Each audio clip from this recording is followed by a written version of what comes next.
Let's నీకు ₹1,00,000 వస్తే 30,000 ట్యాక్స్కి వెళ్తుంది. ఆ 70,000 పెట్టి నువ్వు ఐఫోన్ కొనుక్కున్నావు అనుకో, దాంట్లో 18,000 మళ్ళీ గవర్నమెంట్కి వెళ్తాయి. అంటే ఎంత దగ్గర నువ్వు సంపాదించే ₹1,00,000 50,000 గవర్నమెంట్ దగ్గరే ఉంటుంది.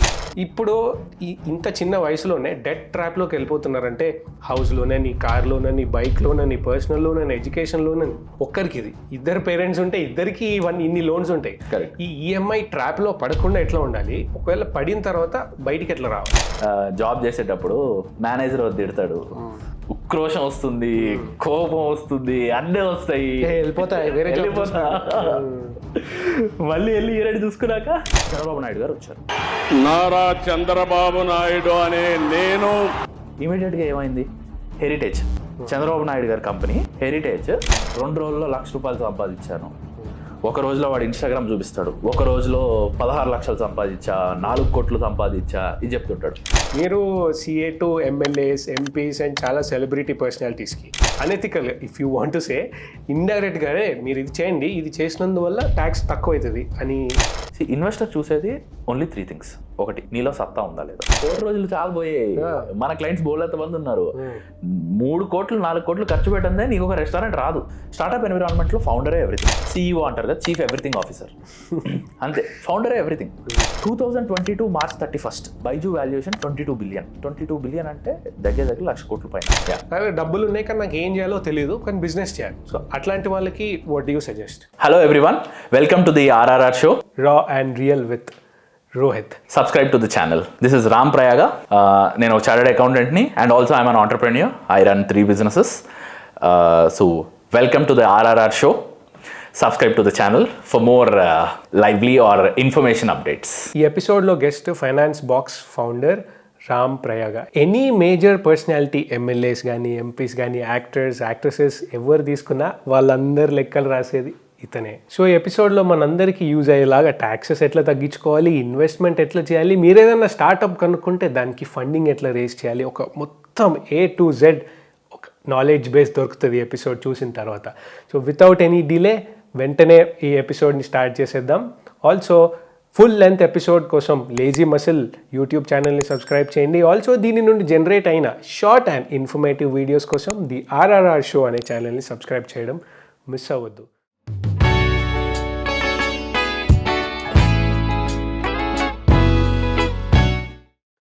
హాయ్ రామ్. సో బడ్జెట్ గురించి మాట్లాడాలి నాకు, ఎందుకంటే సోషల్ మీడియాలో అపోజిషన్ పార్టీస్ కానీ లేకపోతే ఈ ట్రోలర్స్ కానీ ఎంత ఎక్స్ట్రీమ్గా అపోజ్ చేస్తున్నారు అంటే, ఒక మీమ్ సర్క్యులేట్ అవుతుంది ఏంటంటే, నువ్వు ఎక్కువ శాలరీ కావాలంటే నువ్వు ఎక్కువ ట్యాక్స్ కట్టాలి, ఎక్కువ ట్యాక్స్ వద్దంటే నువ్వు తక్కువ శాలరీ సంపాదించుకో. ఒక రకంగా చూస్తే majority of the population 10 lakhs లోపే ఉంది అనుకుంటే, 10 lakhs ఇన్కమ్ పర్ ఇయర్ ఉంది అనుకుంటే, వాళ్ళు కట్టేది 10%. ₹100కి ₹10 కడుతున్నారు అంతే. ఇది ఏం చేంజ్ అవ్వలే, కొత్తగా ఏం చేంజ్ అవ్వలే, ఎప్పటి నుంచో ఉంది. మరి ఎందుకు ఇంత యాజిటేషన్ లాగా జరుగుతుంది, అసలు నిజంగా ఏంటి అసలు? Got it. First just before answering, I'm pro BJP. Definitely I'm pro BJP. But few things definitely నేను వాళ్ళకి అగేన్స్ట్. ఇప్పుడు జనరల్లీ ట్యాక్స్ స్ట్రక్చర్, ఇప్పుడు ట్యాక్స్ స్ట్రక్చర్ చూసుకుంటే, ఇప్పుడు మనం వీడియో చేస్తున్నాం, నీకు వీడియోకి డబ్బులు వచ్చాయనుకో, నువ్వు GST కట్టాలి, ఇన్కమ్ ట్యాక్స్ కట్టాలి. అక్కడ కెమెరా ఉంది, ఆ కెమెరా కొన్నప్పుడు ఆల్రెడీ 18% 28% GST కట్టుంటారు. లైట్స్ ఉన్నాయి, మనం కూర్చునే సోఫాలకి ఆల్రెడీ GST కట్టుంటాం. అంటే ఏమవుతుందంటే, లెట్స్ సే మనము సంపాదించే సంపాదన నుంచి ఖర్చు పెట్టేంత వరకు ట్యాక్స్ కడుతూనే ఉండాలి. అండ్ మన సీతక్క నువ్వు ఏం చేసినా ట్యాక్స్ అంటది. ఫస్ట్ నువ్వు సంపాదించు, ట్యాక్స్ కట్టు. సంపాదించిన తర్వాత నువ్వు ఏం చేస్తావు, సంపాదనని వెళ్ళి రెస్టారెంట్లో ఖర్చు పెడతావు, లేదంటే సినిమాకి వెళ్తావు, లేదు అంటే బట్టలు కొనుక్కుంటావు, లేదు అంటే ఇంటికి ఫర్నిచరో అదో ఇదో ఏదో కొనుక్కుంటావు. ఏం చేయాలి, అక్కడ GST కట్టాలి. రెస్టారెంట్కి వెళ్తే 5% GST, ఫర్నిచర్ కొనుక్కున్నావు అంటే 12% GST, దీంట్లో కూడా 18% GST ఉన్నాయి. నువ్వు సినిమాకి వెళ్ళావంటే GST కట్టాలి, నువ్వు ఏదైనా కొనుక్కున్నావు అంటే GST కట్టాలి. సో నువ్వు సంపాదించు, ట్యాక్స్ కట్టు, నువ్వు ఖర్చు పెట్టు, ట్యాక్స్ కట్టు, నువ్వు ఎక్కడైనా ఇన్వెస్ట్ చేయి, ట్యాక్స్ కట్టు. సో ఇంకా జీవితంలో ఏం చేస్తావు, ట్యాక్స్ కట్టడం తప్ప. సో ఎజెండా ఇప్పుడు అంటే ఏమవుతుందంటే, ట్యాక్స్ అనేది కావాలి, కానీ ఏమైపోయిందంటే నువ్వు ఏం చేస్తావో నాకు తెలీదు, ట్యాక్స్ అయితే కట్టి ఏమైనా చేసుకో అనే స్టేజ్కి వచ్చాము. దానివల్ల ఏమైందంటే ఈ బడ్జెట్ మీద ఆల్ దిస్ యాజిటేషన్ స్టార్ట్ అయింది. అండ్ నేను ఒక మీమ్ కూడా చూశాను, జిఎస్టీ అంటే గూడ్స్ సీతారామన్ ట్యాక్స్, టీడీఎస్ అంటే tax deducted by Sitharaman. So ఎక్కడున్నా కూడా సీతారామన్ ట్యాక్స్ లాగా అయిపోయింది. సో థింగ్ ఏంటంటే ఐఎమ్ నాట్ అగేన్స్ట్ బడ్జెట్, కానీ ఏంటంటే ఇప్పుడు ఈ ఎకనామీ చూసుకుంటే మనం డెవలపింగ్ కంట్రీ, డెవలప్డ్ కంట్రీస్లో ట్యాక్స్ రేట్స్ ఆల్రెడీ హయ్యర్ ఉన్నాయి. ఎందుకంటే that is how they operate. ఇప్పుడు మన డెవలపింగ్ కంట్రీ నుంచి మనం డెవలప్డ్ కంట్రీకి వెళ్ళాలి అంటే definitely there is some source of income గవర్నమెంట్కి కావాలి. ఆ ఇన్కమ్ ఎలా కావాలి అంటే డెఫినెట్లీ పబ్లిక్ నుంచి తీసుకోవాలి. లేదంటే సోర్స్ ఆఫ్ ఇన్కమ్ ఏంటి, ఒకటి జిఎస్టీ, ఇంకొకటి ఇన్కమ్ ట్యాక్స్, మూడోది ఏముంటుంది మనం లిక్కర్, పెట్రోల్ వాటి మీద వచ్చే duties, then infrastructure, toll charges మీద వాళ్ళు కలెక్ట్ చేసుకునే ఇది, then small sources of income ఉన్నాయి లైక్ టూరిజం ప్లేసెస్ మీద వచ్చే ఇన్కమ్, అలా ఇన్కమ్స్ ఉన్నాయి. సో ఈ ఇన్కమ్స్లో వాళ్ళు ఎక్కడి నుంచి జనరేట్ చేయాలి, అన్ని చోట్ల వాళ్ళు పెంచుకుంటూ పోతే డబ్బులు జనరేట్ చేస్తే దెన్ ఏముందంటే దాన్ని డెవలపింగ్ ఆఫ్ ద కంట్రీకి పెడితే అప్పుడు it will be a developed country.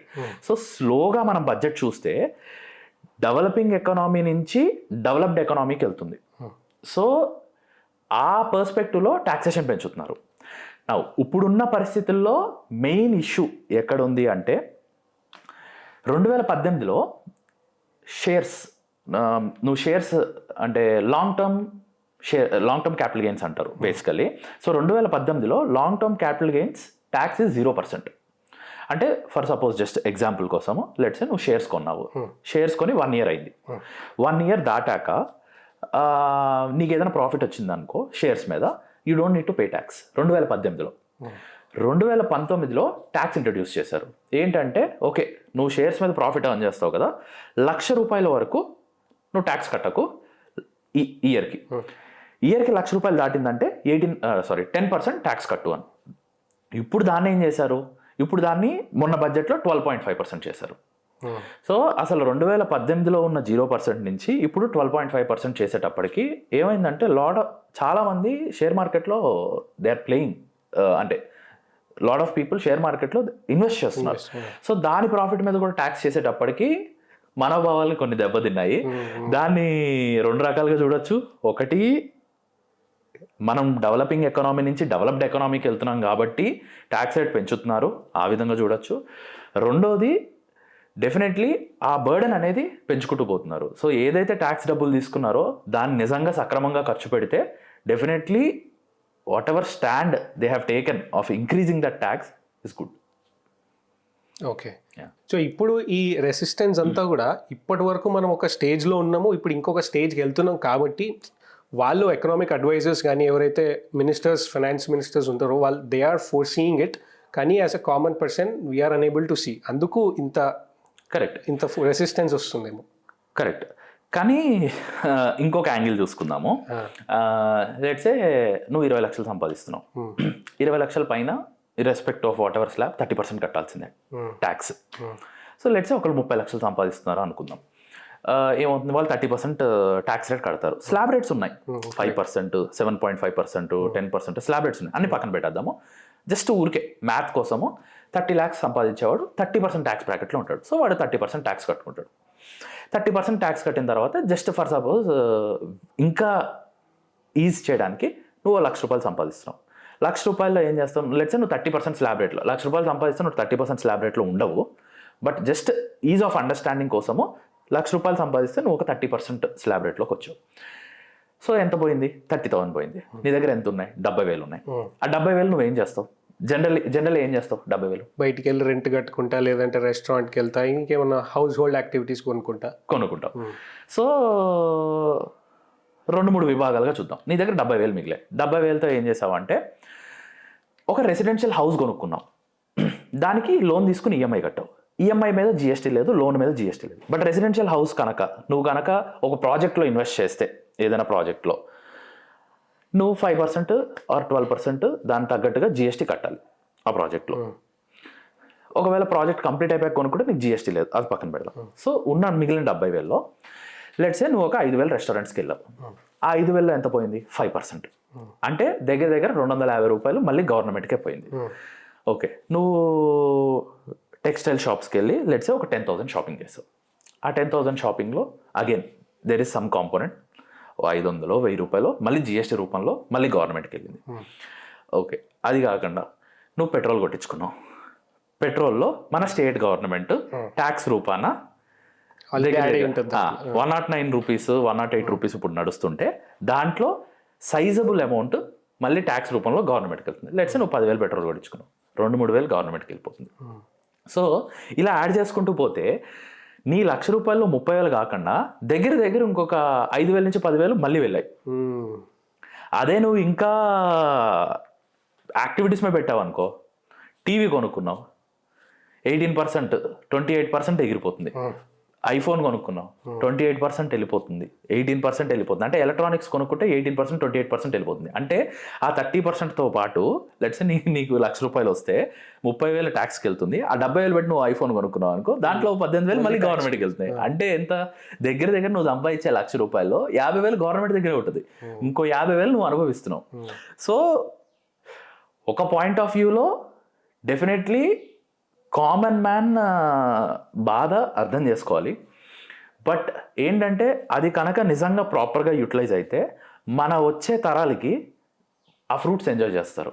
So it all depends upon that. So అందుకని ఏంటంటే మోర్ ఓవర్ దట్ ఏంటంటే ఎవ్రీ రూపీ లెట్సే ఒక బెగ్గర్ వెళ్ళి ఒక చాక్లెట్ కొనుక్కున్నాడంటే బెగ్గర్ కూడా జిఎస్టీ కడుతున్నాడు. So even beggar have right to fight against government if they are not utilizing that money for public.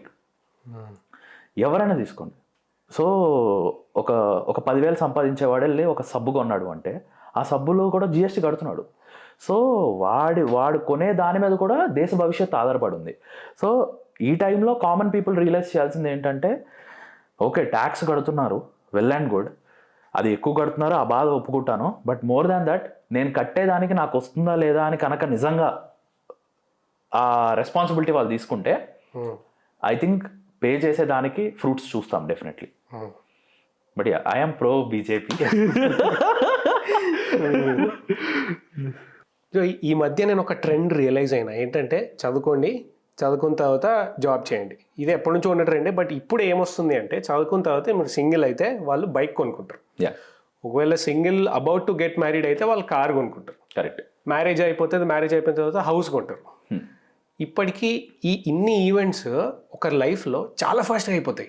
వాళ్ళు realise అయ్యే లోపే అన్ని ఈవెంట్స్ అయిపోతాయి. ఇది అయిపోయిన తర్వాత వెంటనే మళ్ళీ చిల్డ్రన్ వస్తారు. చిల్డ్రన్ వచ్చినారంటే ఒక 10 to 15 years ఒక hard core financial commitment children వచ్చినారు. కరెక్ట్. ఇప్పుడు ఇంత చిన్న వయసులోనే డెట్ ట్రాప్లోకి వెళ్ళిపోతున్నారంటే హౌస్ లోనని, కార్ లోనని, బైక్ లోనని, పర్సనల్ లోనని, ఎడ్యుకేషన్ లోనని. ఒక్కరికి ఇది ఇద్దరు పేరెంట్స్ ఉంటే ఇద్దరికి ఇన్ని లోన్స్ ఉంటాయి. ఈ ఈఎంఐ ట్రాప్లో పడకుండా ఎట్లా ఉండాలి, ఒకవేళ పడిన తర్వాత బయటికి ఎట్లా రావాలి? Got it. మన కన్జ్యూమర్ సెగ్మెంట్ ఆర్ మన మైండ్ సెట్స్ చాలా మారాయి. లెట్స్ మీ మమ్మీ డాడీ ఉన్నారు, మా మమ్మీ డాడీ ఉన్నారు. వాళ్ళు సంపాదించినప్పుడు వాళ్ళు సంపాదించే ప్రతి పైసా మన కోసం దాచాలనుకుంటారు. ఆ మైండ్ సెట్ ఆఫ్ జనరేషన్ నుంచి మనము వెన్ వీ ఆర్ స్టడీయింగ్ మన మైండ్ సెట్ ఎలా ఉండేదంటే 50-50 ఉండేది. దాచుకోవాలి, ఖర్చు పెట్టాలి, దాచుకోవాలి, ఖర్చు పెట్టాలి అనేసి. దాని తర్వాత ఏంటంటే ఇప్పుడు మనం ఉన్న జనరేషన్ అండ్ ఇది దాంతో మనము సంపాదించేది మనం అనుభవించాలి. Or social status, it can be social status or it can be social media status, it can be anything. So మంచి బైక్ కొనుక్కోవాలి, మంచి కార్ కొనుక్కోవాలి, నేను లగ్జరీగా బతకాలి, నేను బతకాలి అనే స్టేజ్. అంటే మన అమ్మ నాన్నలు ఎలా అనుకుంటారు, మన పిల్లలు బాగుండాలి అనుకుంటారు. ఆ స్టేజ్ నుంచి మనం ఎక్కడికి వచ్చాము, నేను బాగుంటే చాలు వాడి జీవితం, లెట్స్ మా పిల్లల జీవితం వాడు చూసుకుంటాడు అనే స్టేజ్లోకి వచ్చాం. దాంట్లో ఏమవుతుందంటే చాలామంది they are not able to realize what they wanted to do. Okay, నాకు ఒక 50,000 జీతం వచ్చిందంటే లెట్సే 3 లక్షలు బైక్ కొనుక్కుంటే ఈఎంఐ 10,000 పడుతుంది. సో వాళ్ళు ఏమనుకుంటారంటే ఒక 50,000లో 10,000 బైక్ పోతే పోనీ, సో దట్ ఏంటంటే నేను ఆ బైక్ని ఎంజాయ్ చేసుకుంటాను, ఆ ఇదిలో ఉన్నారు. దాని తర్వాత ఏమవుతుంది, వాళ్ళు బైకులు చూసేటప్పటికి వాళ్ళ సోషల్ స్టేటస్లో 4 కార్లు కొనుక్కుంటారు. నేను కారు కొనుక్కోవాలనుకుంటాడు. వాడు ఒక 10 లక్షలు పెట్టి కారు కొనుక్కున్నాడు అంటే దానికి ఈఎంఐ వచ్చేటప్పటికి దగ్గర 22,000 23,000 అవుతుంది. సో దెన్ కారు కొనుక్కొని ఇచ్చేస్తాడు. దాని తర్వాత ఇల్లు కొనుక్కుంటాడు. ఎందుకు అంటే ఓకే అందరికీ ఇల్లు ఉన్నాయి. వాడేమనుకుంటాడంటే హైదరాబాద్లో 50,000 పెట్టి రెంట్కి ఉండడం కన్నా ఓ 70,000 ఈఎంఐ కట్టుకుంటే బెటరు, మన ఇల్లు మన సొంతమైంది, మన సొంతం ఉంటుంది అనే ఉద్దేశంలో ఉంటాడు. వాడు ఆలోచించింది ఏంటంటే ఇక్కడ ఈఎంఐ ఆర్ లోన్ తప్పని అనట్లేదు. ఇక్కడ వాడు 2 అర్థం చేసుకోవాలి ఎవరైతే చేస్తున్నారో. ఒకటి ఏంటంటే వాడు బైకు కారు కొన్నాడంటే అవి డెప్రిషియబుల్ అసెట్స్, దాన్ని వాడి తర్వాత అమ్మినా కూడా వాడికి డబ్బులు రికవర్ చేసుకోలేడు with EMI. Let's take a simple example. 10 లక్షలు కారు కొన్నాను, నా ఈఎంఐ 22,000, నెలకి 22,000 అంటే సంవత్సరానికి ఎంత వస్తుంది, దగ్గర 2.5 lakhs ఆర్ మేబీ 2.7 lakhs. అది లెట్సే 5 ఏళ్ళకి వేసుకుంటే ఎంత వస్తుంది, దగ్గర 13 లక్షలు 14 లక్షలు వస్తుంది. సో వాడు 13 లక్షలు 5 ఏళ్ళలో కొన్నాడు. 5 ఏళ్ళ తర్వాత వాడు కారు అమ్మాడు, ఎంత వస్తుంది, ఆ 10 లక్షల కారుకి వాడికి వచ్చేది 3 లక్షలు 4 లక్షలు అంతే. సో వాడు ఆ 6 లక్షలు 5 ఏళ్ళలో అనుభవిస్తున్నాడు, ఖర్చు పెడుతున్నాడు. అదే వాడు ఒక ల్యాండ్ కొన్నాడు అనుకో, అప్పుడు ఏమవుతుందంటే వాడు ఎంత చచ్చి చెడి వాడు ఈఎంఐలు కట్టుకున్నా కూడా 5 ఏళ్ళ తర్వాత కనీసం అది డబుల్ అయితే వాడు పెట్టిన 10 లక్షలకి కట్టిన ఈఎంఐ 3 లక్షలు, లెట్స్ ఇంట్రెస్ట్ 3 లక్షలు కట్టాడు, వాడు కట్టిన 13 లక్షలకి వాడికి ఒక 7 లక్షలు బెనిఫిట్ వస్తుంది. అది వీడు ఫర్దర్గా ఇచ్చేసుకోవచ్చు. So it all depends upon mindset. So ఒకటి ఏంటంటే ఈఎంఐలు ఉంటే వాడి క్రియేటివిటీ కోల్పోతాడు, వాడికి ధైర్యం ఉండదు. I'm a firm believer of not keeping EMIs. ఎందుకంటే ఈఎంఐ పెట్టుకోవాలి అంటే ఇప్పుడు నాకు ఒక కంపెనీ ఉంది, ఒక నెల డబ్బులు ఉంటాయి, ఒక నెల డబ్బులు ఉండవు, ఒక నెల ప్రాఫిట్ రావచ్చు, ఒక నెల లాస్ రావచ్చు. అదే నేను ఈఎంఐ పెట్టుకున్నా అంటే constant pressure of paying EMIs ఉంటుంది, కానీ గ్రోయింగ్ మై కంపెనీ ఉండదు. అదే బిజినెస్లో ఉన్నాడంటే వాడు జాబ్ చేస్తున్నాడు అంటే వాడు జాబ్ వదలాలంటే భయపడతాడు. ఎగ్జాక్ట్లీ. ఒకడు ఎవడైనా ఒక మాట అన్నాడు అంటే వాడికి ఆ టైంలో కోపం రావచ్చు. కరెక్ట్గా ఇంటికి వచ్చి వాడు ఈఎంఐ స్టేట్మెంట్ చూసుకున్నాక సర్లే అని తుడిచేసుకుని నెక్స్ట్ డే మార్నింగ్ వెళ్ళి మళ్ళీ వాడి ముందే నవ్వుతూ వర్క్ చేసుకుంటూ ఉంటాడు. సో ఏంటంటే ఆ ఈఎంఐ డెట్ ట్రాప్లో పడే ముందు అసలు ఈ స్టేజ్లో ఉండాలా, ఏ స్టేజ్లో ఉండాలి, ఎస్పెషల్లీ ఏంటంటే యంగర్ జనరేషన్స్. ఇప్పుడు మన ఏజ్ లెట్సే 30-35 ఇయర్స్ వరకు ఈఎంఐ పెట్టుకోకుండా ఉంటే అది ఇచ్చే ధైర్యం అంతా ఇంత ఉండదు. నాకు ఈఎంఐ లేదు, పోనీ అసలు నా దగ్గర డబ్బులు, ఈరోజు జాబ్ వదిలేసిన 4 రోజులు పస్తుంటా, లేదంటే ఇంటికి వెళ్ళి తింటా, నేను ఎవరికైతే డబ్బులు కట్టుకోకర్లేదు. సో ఆ ఇచ్చే ధైర్యం చాలా చాలా ఇదిగా ఉంటుంది, ఎస్పెషల్లీ ఈ ఏజ్లో. లెట్సే నాకు ఏదైనా చదువుకోవాలని ఉంది, 1 year ఎక్కడికైనా వెళ్ళి చదవాలని ఉంది, ఈఎంఐ ఉన్నాయనుకో, ఎక్కడికి వెళ్ళి చదువుతాను, జాబ్ చేసుకుంటుంటా, అంటే నీ కెరీర్ నువ్వే నాశనం చేసుకుంటున్నావు. అదే ఈఎంఐ లేదనుకో, సరే కొంచెం దాచుకుని వెళ్ళి చదువుకుని మళ్ళీ ఇంకో పెద్ద ఉద్యోగంలోకి వెళ్తా, లేదంటే ఒక బిజినెస్ పెట్టుకుంటాను, ఇది చేసుకుంటా. సో డెట్ ట్రాప్ అనేది అది మైండ్ సెట్ పట్టు ఉంటుంది. But apparently we have moved a society where మా అమ్మ నాన్న నా భవిష్యత్తు గురించి ఆలోచించే రోజు నుంచి నేను నా భవిష్యత్తు గురించి మాత్రమే ఆలోచించుకునే రోజుకి వచ్చాను. ఫ్యూచర్ జనరేషన్స్ ఇంకా ఇదవుతున్నాయి. ఇప్పుడు ఆల్రెడీ మనకి చాలా మంది ఉన్నారు, they are talking about financial freedom, financial planning. ఇప్పుడు ఏంటంటే బికాజ్ ఈ సోషల్ దానికి వెళ్ళింది కాబట్టి ఫైనాన్స్ వర్క్షాప్. సో మనం ఎలా బతకాలి అనేది మనం ఒక వర్క్షాప్కి వెళ్తే కానీ తెలుసుకోలేని పరిస్థితిలో ఉన్నాం. అదే ఎర్లియర్ జనరేషన్లో ఏంటంటే అది ఇన్హెరిట్ అవుతూ వచ్చింది. మా తాతగారు మా నాన్నగారికి చెప్పారు, అరే డబ్బులు దాచుకో, జాగ్రత్తగా ఉండు అని చెప్పారు. మా నాన్నగారు నాకు చెప్పారు. బట్ డెఫినెట్లీ మనం ఉన్న సొసైటీకి, సోషల్ మీడియా ఇన్ఫ్లుయెన్స్కి we want to build a luxurious life. So అది స్లోగా చేంజ్ అవుతూ వస్తుంది.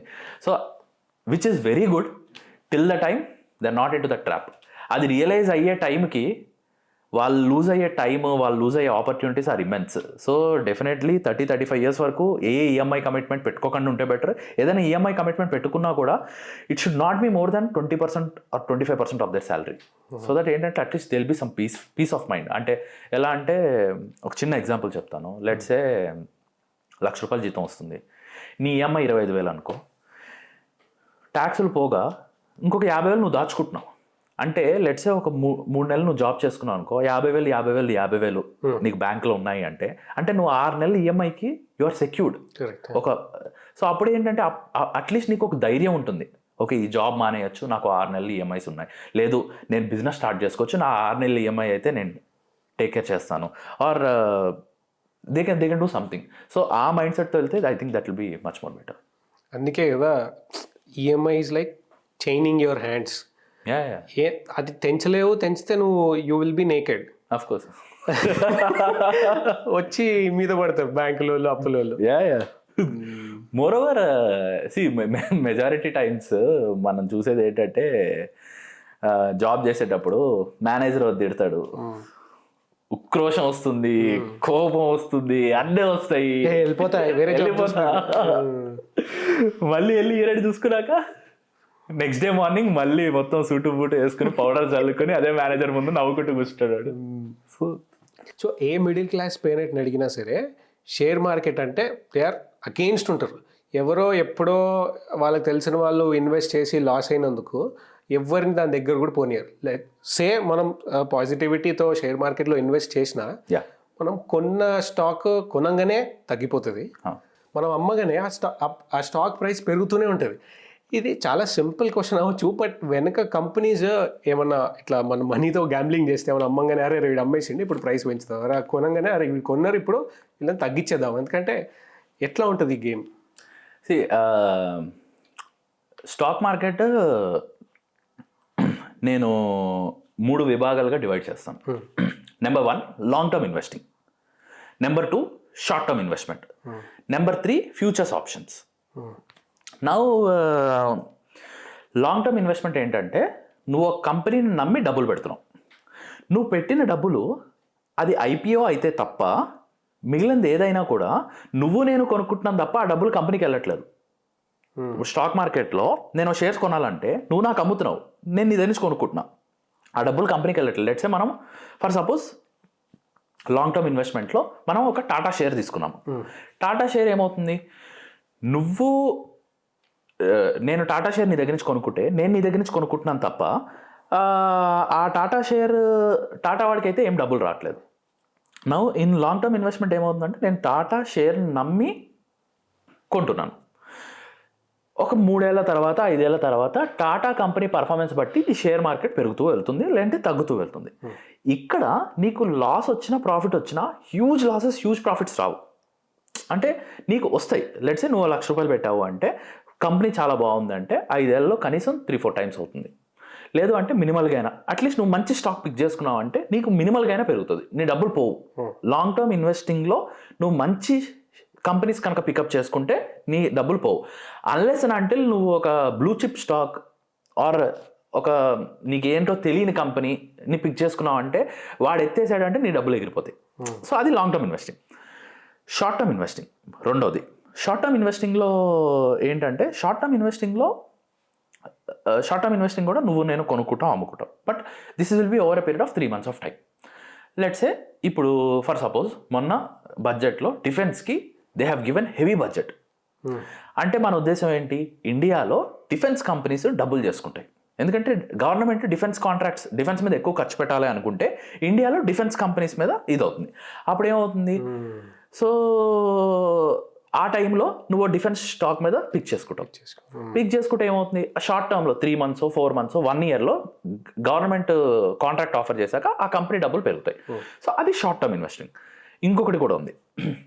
మొన్న ఆంధ్రాలో చంద్రబాబు నాయుడు గారు వచ్చారు.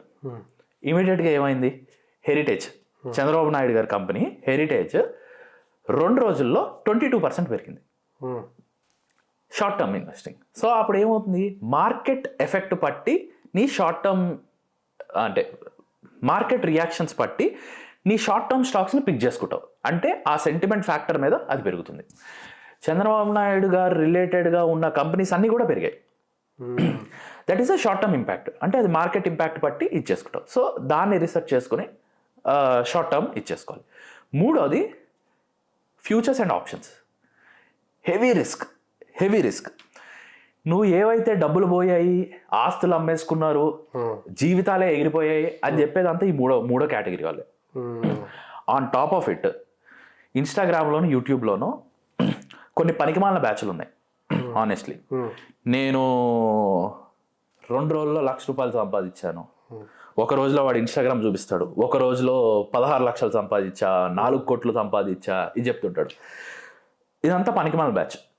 ఒకటి వాడు ఏమంటాడు, నేను టిప్స్ ఇచ్చేస్తా, నేను ఇచ్చాను అంటే మీరు లక్షాధికారులు అయిపోతారు, కోటీశ్వరులు అయిపోతారు.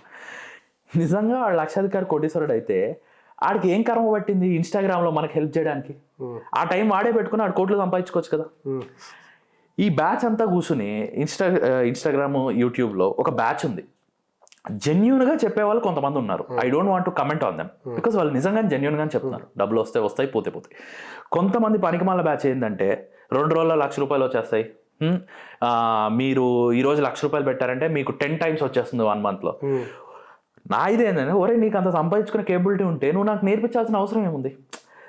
ఈవెన్ పీపుల్, జనాలు ఎవరైతే వెళ్ళి సబ్స్క్రైబ్ చేసుకుంటున్నారో వాడి బిజినెస్ సింపుల్. వాడి కోర్సు 2,000 3,000 పెడతాడు, ఆర్ ₹1,000 పెడతాడు. ఏమవుతుంది? 1,00,000 మంది ₹1,000 పెట్టాడంటే ఎంత అది? జస్ట్ మ్యాథ్స్ సైజ్ చేసుకుంటే 1,00,000 మంది ₹1,000 పెడితే ₹1,00,000 10 కోట్లు. సో 1,00,000 మంది ₹1,000 పెట్టుకుంటే ఆడికి 10 కోట్లు వచ్చాయి. ఆడేం చేస్తాడు? అదే 10 కోట్లు పోగొట్టుకుంటాడు. అంటే థింగ్ ఏంటంటే వాడు మనల్ని వెర్రోళ్ళని చేస్తున్నాడు. అంటే ఇట్స్ షిట్ గ్యాంబుల్. సో ఈ ఏదైతే ఉంటాయో ఇన్స్టాగ్రామ్లో చూపించేసి మీరు నాతో ఉంటే నేను టిప్స్ ఇచ్చేస్తాను, మిమ్మల్ని కోటీశ్వరం చేస్తాను, లక్షాధికారులు చేస్తాను, నిజంగా వాడు చేసేవాడైతే వాడు పక్కన కూర్చొని చేసుకుంటాడు. కానీ ఇది వచ్చే ₹1,000 500కి వాడు ఇచ్చేసుకోడు. సో థింగ్ ఏంటంటే ఈవెన్ జనాలు కూడా, అంటే సెబీ ఆల్రెడీ గైడ్ లైన్స్ పెట్టింది, వాళ్ళ మీద బ్యాన్స్ పెడుతుంది. బట్ జనాలు కూడా నమ్మకూడదు. ఒకడు నీ 1,00,000 10 లక్షలు చేస్తాడంటే వాళ్ళు నిజంగా వాడికి అంత సత్తా ఉంటే వాడు నా మీద ఎందుకు టైం స్పెండ్ చేస్తాడు? కొంతమంది జెన్యూన్ వాళ్ళు ఉన్నారు ఒప్పుకుంటా, బట్ వాడు నా మీద టైం ఎందుకు స్పెండ్ చేస్తాడు? సో ఫ్యూచర్స్ అండ్ ఆప్షన్స్, నువ్వు చెప్పే ఏదైతే క్వశ్చన్ ఉందో, ఫ్యూచర్స్ అండ్ ఆప్షన్స్లో చాలామంది డబ్బులు పోగొట్టుకున్నారు, చాలామంది ఆస్తులు కోల్పోయారు. వాళ్ళు ఏంటంటే it's more like a gambling or betting. అంటే ఈరోజు ఇప్పుడు ₹1,00,000 పెట్టావు అనుకో, ఇప్పటికప్పుడు 10 నిమిషాల్లో చూస్తే నీకు either 10,000 వస్తాయి, లేదంటే 10,000 పోతాయి ఫ్యూచర్స్ అండ్ ఆప్షన్స్లో. సో లేదంటే నువ్వు ₹1,00,000 పెట్టా, సాయంత్రానికి నీకు 2,00,000 వస్తాయి, జెన్యూన్గా వస్తాయి. నేను కూడా సంపాదించుకున్నాను, కాదని అనట్లేదు. బట్ ఏంటంటే నీ రిస్క్ అపెటైట్ ఎంతో చూసుకుని నాకు ₹1,00,000 పోయినా పర్లేదని దిగావు అనుకో, that will give you little comfort zone. ఎందుకంటే దానికి చాలా అనాలిసిస్, ప్రెడిక్షన్స్ అవన్నీ ఉంటాయి. సో అక్కడ మాత్రం జాగ్రత్తగా ఉండాలి. So just to summarize, long term ఉంటుంది, షార్ట్ టర్మ్ ఉంటుంది, ఫ్యూచర్స్ అండ్ ఆప్షన్స్ ఉంటుంది. Long term, short term are still fine. Long term is risk చాలా అవుతుంది, బట్ స్టిల్ రిస్క్ ఉంటుంది. షార్ట్ టర్మ్ ఏంటంటే sentimental factors, political factors, media factors, some contractual factors మీద depend అయి ఉంటుంది, అది చూసుకోవాలి. మూడవది దెబ్బేస్తుంది, ఏం జరుగుతుందో తెలియదు. అది గేమ్ అవ్వచ్చు, ఏమైనా అవ్వచ్చు, మొత్తం నాకేస్తాయి. సో ఇట్లా అనుకుంటే ఇన్వెస్టింగ్, స్టాక్ మార్కెట్ ఇన్వెస్ట్ చేసే వాళ్ళు న్యూస్ కానీ ఎవ్రీథింగ్ చాలా కీన్గా ఫాలో అవ్వాలి. కరెక్ట్. సో మీరు రిచ్కి కానీ అల్ట్రా రిచ్కి కానీ ట్యాక్సెస్ ఎట్లా సేవ్ చేస్తారు? అంటే ఇప్పుడు 10 లక్షల వాడికి శాలరీ, 10 లక్షల శాలరీ ఉన్న పర్సన్కి ట్యాక్స్ ఆల్రెడీ కట్ అయ్యే శాలరీ పడుతుంది. కరెక్ట్. అదే ఒక 10%, 10 లక్షల బిజినెస్ ఓనర్కి ఆ రెవెన్యూ ఉంటే 10 లక్షలు ఉన్నవాడికి మీరు ఖర్చులు చూపించి ట్యాక్సెస్ తక్కువ చేస్తారు. ఒకవేళ కంపారిజన్ చూసుకుంటే శాలరీ కట్టేది బిజినెస్లో చూస్తే బిజినెస్ చాలా తక్కువ కడతారు. మీరు CA to MLAs, MPs and చాలా సెలబ్రిటీ పర్సనాలిటీస్కి ఎథికల్గా ఏ విధంగా మీరు వాళ్ళకి ట్యాక్స్ తక్కువ చేసినారు? అండ్ అనెథికల్గా, if you want to say, ఇండైరెక్ట్గానే మీరు ఇది చేయండి, ఇది చేసినందువల్ల ట్యాక్స్ తక్కువ అవుతుంది అని ఏమైనా ఉన్నాయా అట్లా? సో రెండు ఉంటాయి. ఫస్ట్ థింగ్, ఒకటి tax planning, 2 tax evasion. Okay, ఎగ్గొట్టడం. ఎగ్గొట్టడం. ఎంత నీట్గా ఎగవేషన్. అదే పదం వాడాలి. ఓకే. సో ట్యాక్స్ ప్లానింగ్ అనేది ఉన్న సెక్షన్స్ బట్టి ఎలా తగ్గించాలి, ట్యాక్స్ ఎవేషన్ అనేది ఎగ్గొట్టడం. One good thing which Modi government has brought to the table, tax evasion అనే కాన్సెప్ట్ని చాలా వరకు ఎలిమినేట్ చేస్తారు జనాల మైండ్ నుంచి. బికాజ్ ఏమవుతుందంటే ట్యాక్స్ డిపార్ట్మెంట్ని ఒక కార్పొరేట్ స్టైల్లో రన్ చేయడం స్టార్ట్ చేస్తున్నారు. కొన్నిసార్లు ట్యాక్స్ డిపార్ట్మెంట్ మితిమీరిన సంఘటనలు కూడా ఉన్నాయి. దాన్నే నేను ట్యాక్స్ టెర్రరిజం అంట. అంటే వాళ్ళకి ఏం జరుగుతుందో తెలియదు, ఏమవుతుందో తెలియదు, ఫేస్లెస్ అని ఒకటి పెట్టేశారు, బ్యాంక్ అకౌంట్ ఫ్రీజ్ చేస్తారు, ఆస్తులు ఫ్రీజ్ చేస్తారు, వాడు ఎక్కడ ఉంటాడో తెలియదు, ఏం చేస్తాడో తెలియదు, ఒక లెటర్ పంపిస్తాడు, ఆ లెటర్లోనే వాడికి రిప్లై ఇవ్వాలి. సో బేసికల్లీ ఏంటంటే ఒక ట్యాక్స్ టెర్రరిజం అనేది ఒకటి స్టార్ట్ అయింది. బట్ ఐ షుడ్ అప్రిషియేట్, వాళ్ళు నిజంగానే Modi government has really done very good job. ట్యాక్స్ని ఒక కార్పొరేట్ స్టైల్లోకి తీసుకొచ్చారు. సో అందుకనే ఏంటంటే జనాలు కూడా భయపడుతున్నారు, ఈ ట్యాక్స్ డిపార్ట్మెంట్కి దీనికి భయపడుతున్నారు. సో ట్యాక్స్ ఎవేషన్ అనే కాన్సెప్ట్ చాలామంది మైండ్లోంచి వెళ్ళిపోయింది. నేను ఎవరినైతే డీల్ చేస్తున్నానో honestly they will never speak to me about tax evasion. Every time they say ఎంత ట్యాక్సో కట్టుకుందాం, ప్రశాంతంగా కట్టుకుందాం, ప్రశాంతంగా ఉన్నాం. ఎవేషన్ అనే కాన్సెప్ట్ లేదు. అండ్ సెకండ్ థింగ్ ఏంటంటే ఈవెన్ ట్యాక్స్ డిపార్ట్మెంట్ కూడా అదొక యుద్ధంలాగా చేస్తున్నారు వాళ్ళు. అండ్ బట్ చాలామంది స్టార్టప్స్ ఈ ట్యాక్స్ డిపార్ట్మెంట్ పెట్టే టార్చర్కి చచ్చిపోయాయి కూడా. నాకు తెలిసినవే చాలా ఉన్నాయి. సో ఒకవేళ గవర్నమెంట్ అది దృష్టిలో పెట్టుకుంటే చాలా బెటర్గా ఉంటుంది. బట్ ప్రిసైస్లీ ఆన్సర్ చేయడానికి సో రెండు ఉంటాయి, ఒకటి ట్యాక్స్ ప్లానింగ్, ఇంకోటి ట్యాక్స్ ఎవేషన్. ట్యాక్స్ ఎవేషన్ అనేది మైండ్లోంచి వెళ్ళిపోయింది ఆల్రెడీ. ట్యాక్స్ ప్లానింగ్ గురించి మాట్లాడుకున్నాం. నీకు 10 లక్షలు వస్తున్నాయి, you are a salaried employee. So నీకు ఆల్రెడీ టీడీఎస్ డిడక్ట్ అయ్యి వస్తుంది, ఎక్స్పెన్సెస్ ఏం క్లెయిమ్ చేసుకోలేవు, యూ ఆర్ ట్యాక్స్డ్. అదే 10 లక్షలు నాకు వచ్చింది అనుకో, నేనేం చేస్తా అంటే నాకు ఇల్లు ఉంది, ఇంట్లో ఒక రూమ్ని నేను ఆఫీస్ కింద సెటప్ చేసుకుంటాను. లెట్స్ నా ఇంటి రెంట్ 50,000 కడుతున్నాను అంటే ఆ రూమ్ కోసం లెట్స్ 10,000 20,000 కడుతున్నాను అంటే ఆ 20,000 నేను ఆఫీస్ రెంట్ కింద ఎక్స్పెన్స్ క్లెయిమ్ చేసుకోవచ్చు. రెండోది, నువ్వు పెన్ కొనుక్కుంటావు, లేదు అంటే లెట్స్ నువ్వు కార్ కొనుక్కుంటావు. నువ్వు కార్ సాలరీడ్ ఎంప్లాయీ కాబట్టి నువ్వు దాన్ని క్లెయిమ్ చేసుకోలేవు. అదే నేను కారు కొనుక్కున్నా అంటే నేను కారు ఆఫీస్ పర్పస్ కొనుక్కున్నాను, ఆఫీస్ కోసమే ఆఫీస్ కోసమే ఆ కార్లో నడిపించుకుంటున్నాను, ఆఫీస్ కోసమే పెట్రోల్ ఖర్చు పెడుతున్నాను. ఇవన్నీ చేసుకుని నేను పెట్రోల్ ఎక్స్పెన్సెస్ పెట్టుకోవచ్చు, కార్కి డెప్రిసియేషన్ క్లెయిమ్ చేసుకోవచ్చు, ఇదంతా చేసుకోవచ్చు. సో లెట్స్ నువ్వు ఫర్నిచర్ కొనుక్కున్నావు, నువ్వు ఇంట్లో ఈ సోఫాస్ ఉన్నాయి, అదే నువ్వు సాలరీడ్ ఎంప్లాయీ అంటే ఇది క్లెయిమ్ చేసుకోలేవు. అదే నువ్వు బిజినెస్ అనుకో, ఈ సోఫాలు దేనికి వాడుతున్నాము, ఆఫీస్ వాడుతాం. సో ఇప్పుడు ఈ వీడియో చేస్తున్నాము అంటే ఈ సోఫాలు కావాలి. And whatever this video is there, this is a professional life. So ఈ నువ్వు ప్రొఫెషనల్గా గ్రో అవ్వడానికి ఈ సోఫాలు నీకు హెల్ప్ చేస్తున్నాయి. సో ఖచ్చితంగా దీన్ని ఎక్స్పెన్స్ కింద క్లెయిమ్ చేసుకోవాలి. సో అలా ఏమవుతుందంటే అలా there are certain advantages that can be taken in to consideration. So అలాగే they can reduce tax. So it is tax planning. Unethical అనే concept there are with very few people. ఇప్పుడు అది కూడా చాలా పోయింది. But I would suggest, because being a chartered accountant, I definitely want my nation to grow. So tax planning చేస్తాను తప్ప tax evasion చేయను. And నేననే కాదు, I would say 90-95% of the chartered accounts are like that only. They do tax planning. Tax evasion, there are few people. Even నేను encourage చేయను. Because ఏంటంటే మన nation development మనమే ఆపేసుకుంటున్నాం ట్యాక్స్ కట్టించకపోతే, ఎవేషన్ ప్లాన్ చేస్తుంటే. అది వాళ్ళ పాకెట్స్కి వెళ్తుంటే that is not they. But దానికి hats off to Modi government. Because reason is that first డిమానిటైజేషన్కి వచ్చారు 2016లో. క్యాష్ అంతా నోట్స్ చేంజ్కి వెళ్ళారు, అక్కడ చాలా బ్లాక్ మనీ వెళ్ళిపోయింది. తర్వాత డిజిటలైజేషన్, అదే టైంకి జియో వాడు ఫ్రీగా 1 year ఇచ్చారు. So there is a conspiracy theory, ఈ రెండు కలిసి ప్లాన్ చేశారని. నేను కమెంట్ చేయను, దట్ క్యాన్ బి ఎనీథింగ్.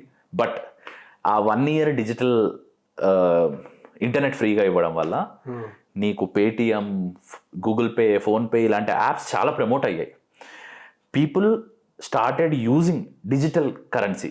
ఎందుకంటే ఏమవుతుందంటే నీకు ఒక కిరాణా కొట్టు దగ్గరికి వెళ్ళి 100 రూపాయలు క్యాష్ ఇవ్వడం కన్నా ఇప్పుడు కిరాణా కొట్టు దగ్గరికి వెళ్ళి పేటిఎం క్యాష్ ఇస్తే వాడు వింతగా చూస్తున్నాడు.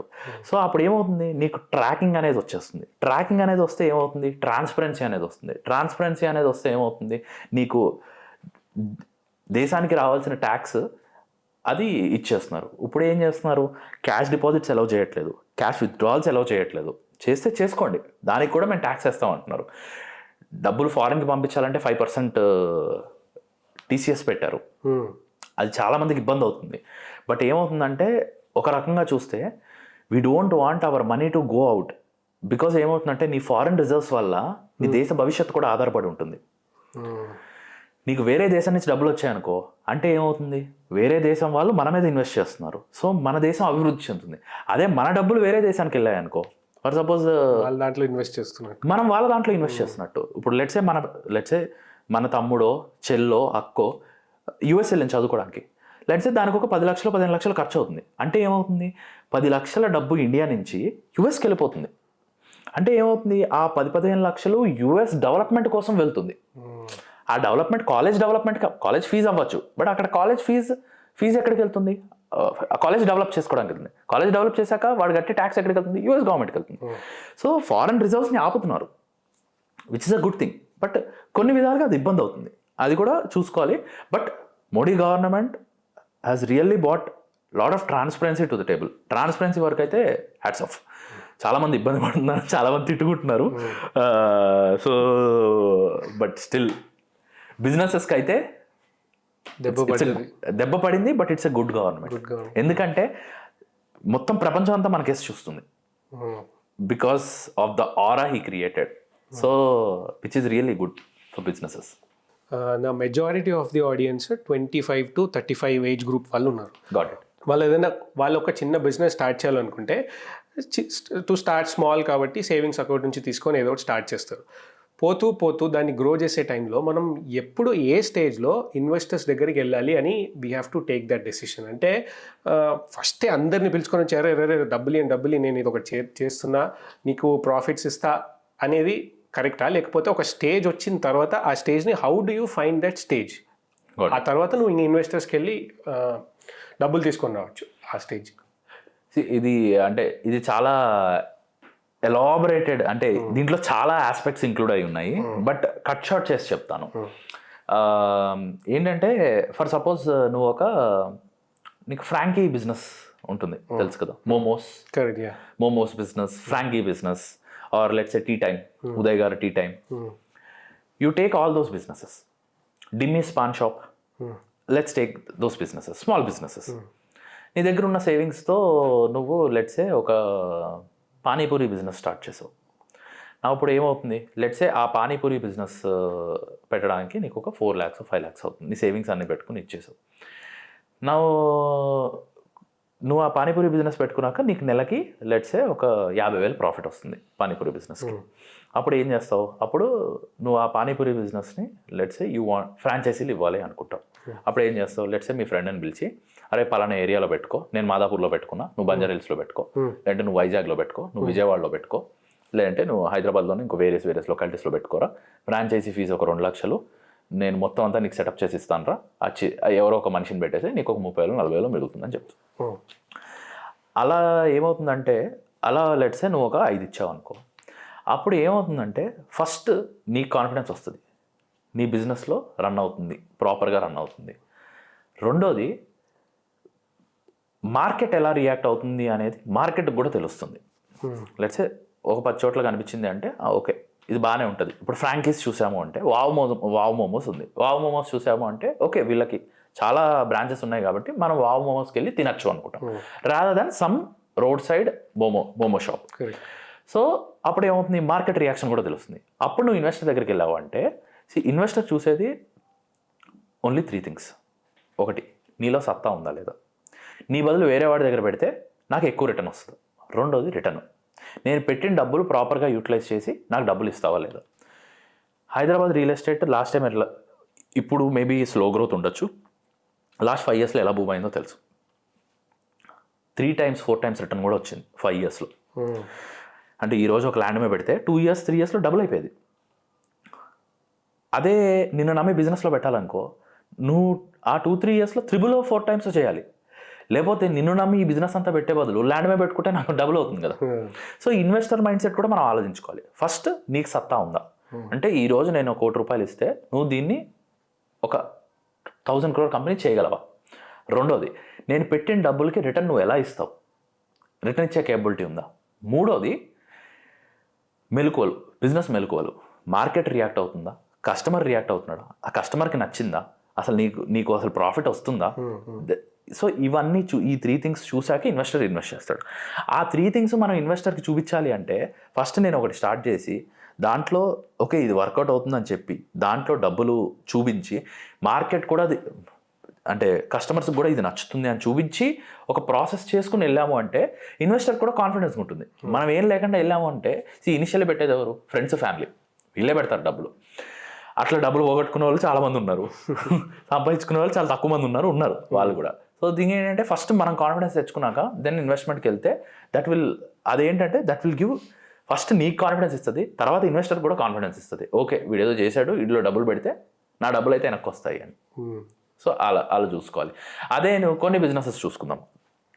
సో లెట్సే నువ్వు ఒక రెస్టారెంట్ సెటప్ చేయాలనుకున్నావు, నీ సేవింగ్స్ సరిపోవు.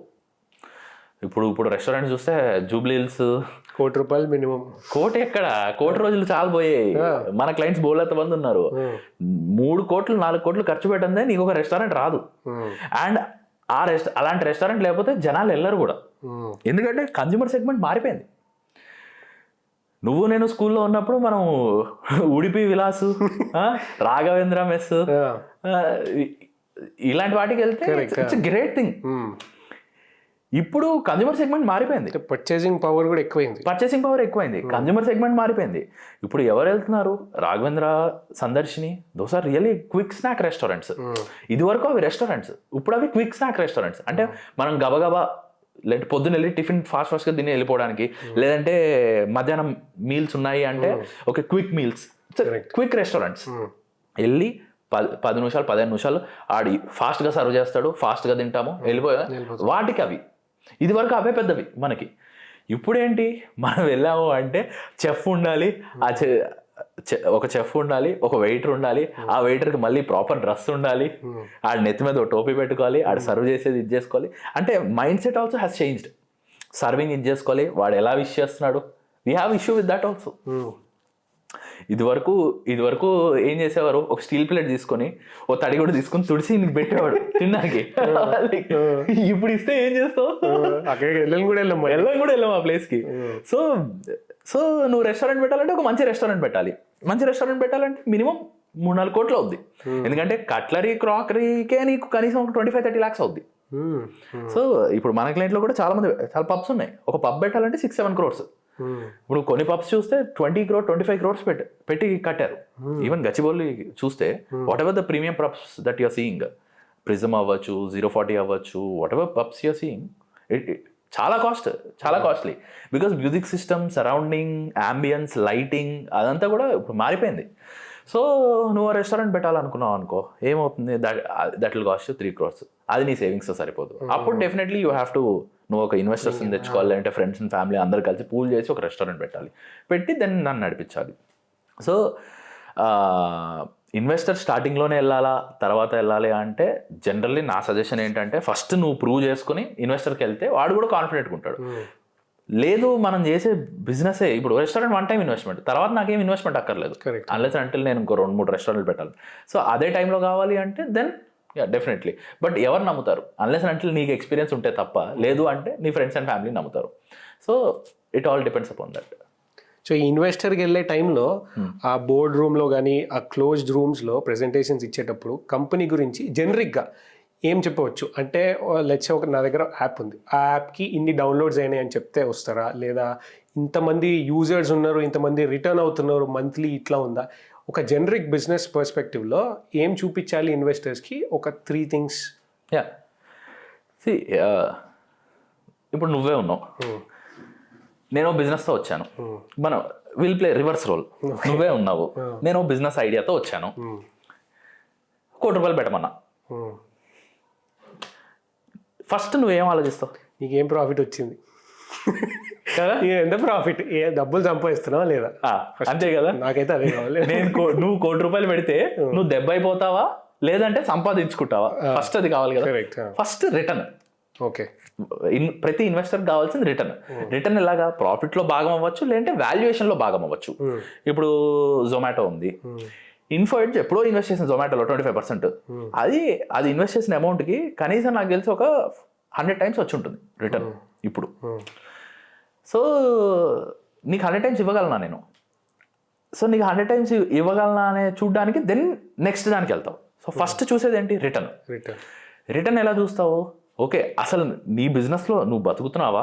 బతికితే నాకు రిటర్న్ ఇవ్వగలవా, లేదంటే ఏం చేయగలవు, నీకు రిటర్న్ ఇచ్చే సత్తా ఉందా లేదా, అది ఫస్ట్ థింగ్ చూస్తావు.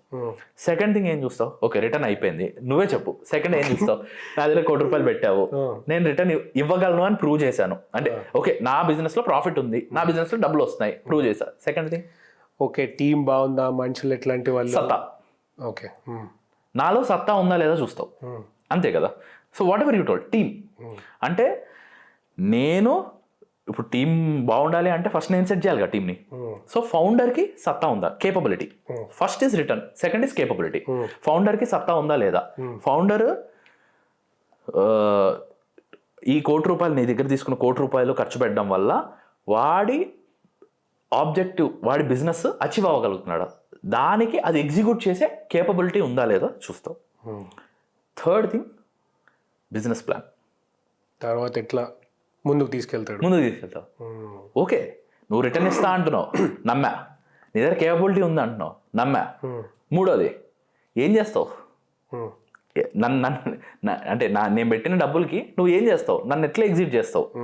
సో ఈ 3 అనేది చాలా ఇంపార్టెంట్. సో ఒక్కసారి ఇన్వెస్టర్ దగ్గరికి వెళ్తే వాడికి ఇవ్వాల్సింది, ఇన్వెస్టర్ దగ్గరికి వెళ్తే ఆ ఇన్వెస్టర్కి ఇవ్వాల్సిన కాన్ఫిడెన్స్ ఏంటంటే, నువ్వు నా మీద డబ్బులు పెడితే ఫస్ట్ థింగ్ నీ డబ్బులకి నాది గ్యారంటీ, అది ఎలా అప్రూవ్ చేస్తాను, రిటర్న్ ఎలా ఇస్తాను. రెండోది, ఈ బిజినెస్ నేను తప్ప ఎవడు ఎగ్జిక్యూట్ చేయలేడు, నాకు ఆ సత్తా ఉంది. బికాస్ పాండబా పెట్టుకోవాలంటే పాండబా పెట్టుకునే వాళ్ళు 100 మంది ఉంటారు, నాలోనే ఎందుకు ఇన్వెస్ట్ చేయాలి, నా దగ్గర కేపబిలిటీ ఉంది కాబట్టి నాలో ఇన్వెస్ట్ చేయాలి. సో సెకండ్, కేపబిలిటీ ప్రూవ్ చేసుకోవాలి. మూడోది, నెక్స్ట్ ఎట్లా తీసుకెళ్ళి plan, proper business plan. Okay, పెట్టిన డబ్బుల్ని ఎలా ఎదుగుతున్నాను, ఇది చేసిన తర్వాత దీన్ని బిజినెస్ని ఏ లెవెల్కి తీసుకెళ్తాను, ఎలా తీసుకెళ్తాను, ఆ క్లారిటీ ఆఫ్ థాట్ నా మైండ్లో ఉందా లేదా. అది ఉంది అంటే ఇన్వెస్టర్ ఇస్ క్రాక్డ్. అప్పటికి ఇన్వెస్టర్ పెట్టలేదు అంటే వాడు మనకి రైట్ ఇన్వెస్టర్ కాదు, మనం వేరే ఇన్వెస్టర్ని ఎత్తుకోవడం better. Investor also has a mind set. ఇప్పుడు కొంతమంది ఈవెన్ ఇన్వెస్టర్స్లో కూడా మనం కొన్ని చూసుకోవాల్సింది ఏంటంటే, ఇప్పుడు నేను ఒక సాఫ్ట్వేర్ ఇన్వెస్టర్ అనుకో, నేను ఓన్లీ సాఫ్ట్వేర్ ప్రోడక్ట్స్ మీద ఇన్వెస్ట్ చేస్తా. నువ్వు ఒక ఫుడ్ అండ్ బీవరేజ్ బిజినెస్ తీసుకొచ్చి నా దగ్గరకు వచ్చావు అనుకో, నేను వింటానేమో, బట్ నేను ఇన్వెస్ట్ చేయను, ఎందుకంటే అది నాకు అర్థం కాదు. సో మనం చూస్ చేసుకోవడం ఎంత ఇంపార్టెంటో, మనం ఇన్వెస్టర్ని చూస్ చేసుకోవడం కూడా అంతే ఇంపార్టెంట్. డబ్బులు ఇస్తున్నారంగానే వెళ్ళిపోవడం కాదు, సమస్య లేదు. ఎందుకంటే ఇప్పుడు ఫౌండర్ అనేవాడు మైండ్ సెట్ చాలా ఫ్రీగా ఉండాలి. బికాజ్ నేను ఫేస్ చేసా కాబట్టి చెప్తున్నాను. మనం నమ్మి ఒకడు డబ్బులు పెట్టాడు అంటే వాడు ఆ డబ్బుల గురించి మర్చిపోవాలి. Till the time we are in that path, వాడికి కావాల్సిన రిపోర్ట్లు ఇచ్చేంతవరకు మర్చిపోవాలి. అదే వాడు వడ్డీల వ్యాపారం లాగా ప్రతి 15 రోజులకు ఒకసారి ఫోన్ చేసి బిజినెస్ ఎట్లుంది, నాకు ఈ రిపోర్ట్ పంపించు, ఆ రిపోర్ట్ పంపించాను అనుకో, నేను బిజినెస్ చేసుకునే బదులు వాడికే సరిపోతుంది. సో ఫౌండర్కి ఎప్పుడు ఫ్రీ మైండ్ సెట్ ఉండాలి, ఇన్వెస్టర్ ఎప్పుడు సపోర్టింగ్ ఉండాలి. ₹1,00,00,000 పోతే పోని, నువ్వు అనుకున్నది అచీవ్ చేయి, ముందరికెళ్ళు. So go forward. ఆ సపోర్టింగ్ ఇన్వెస్టర్ ఉంటే మనం కూడా పీస్ఫుల్గా ఉంటాము. అదే ఆ సపోర్ట్ ఆఫ్ ఇన్వెస్టర్ లేదు అంటే అయిపోయింది, అక్కడికే death.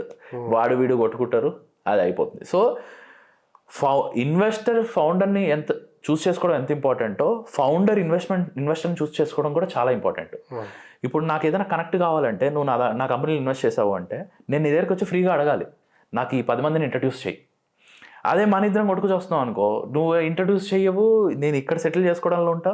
So investor is more, especially initial స్టేజెస్లో investor is more like a supporting father rather than నేను డబ్బులు పెట్టాను వడ్డీ వ్యాపారంది నాకు ఎంత వస్తుంది ఇది. సో ఇన్వెస్టర్ ఫౌండర్ని చూస్ చేసుకోవడంలో ఎంత కీన్గా ఉంటాడో ఫౌండర్ కూడా ఇన్వెస్టర్ని చూస్ చేసుకోవడం అంతే కీన్గా ఉండాలి. వాడికి ఏ ఆప్షన్ లేదు అనుకో, నేనున్నాను అంటే నాకు ఇన్వెస్టర్ నచ్చలేదు అంటే నాకు ఏ ఆప్షన్ లేదు, వీడు ఒక్కడే ఇన్వెస్టర్ ఉన్నాడు, వీడు నాకు నచ్చలేదంటే నేను డబ్బులు తీసుకోవడం మానేస్తా. Because it is pain in ass. అంటే ఒక కుంపడి తీసుకొచ్చి నేను ఎత్తిమే పెట్టుకోవడం తప్ప నాకేం యూజ్ ఉండదు వాడి వల్ల. So if I don't like investor I don't want to take it from him. It is as good as investor liking us. So ఆ మైండ్ సెట్తోనే ఉండాలి ఎప్పుడు. సో అలా ఉంటేనే it will be good. So కంపెనీని స్కేల్ చేసేటప్పుడు ఒక standard procedures కానీ ఒక సిస్టమ్స్ అండ్ ప్రాసెసెస్ ఉండాలి అని it is an acceptable thing. Yeah. So let's ఒక జొమాటోని ముందు మాట్లాడుకున్నట్టు జొమాటో కంపెనీ అనుకుంటే జొమాటోని ఇనీషియల్లీ ఒక చిన్న కంపెనీలో ఉన్నప్పుడు అక్కడ ఫౌండర్ ఆ సిస్టమ్స్ అండ్ ప్రాసెసెస్ని కనుక్కోవడం ఎట్లా, అది కనుక్కున్న తర్వాత ఇంప్లిమెంట్ చేసడం ఓకే. స్కేల్ చేసేటప్పుడు అరే స్క్రూ తిప్పేవాడు స్క్రూ తిప్పుతాడు, స్పానర్ వాడేవాడు స్పానర్, వాడి పని వీడి చేయడు, వీడి పని వాడి చేయడు, ఎవరి పని వాళ్ళే చేస్తారు. కరెక్ట్. ఈ సిస్టమ్కి ఈ సిస్టమ్, ఆ సిస్టమ్కి ఆ సిస్టమే అది వెళ్తూ ఉంటుంది పైకి. Correct.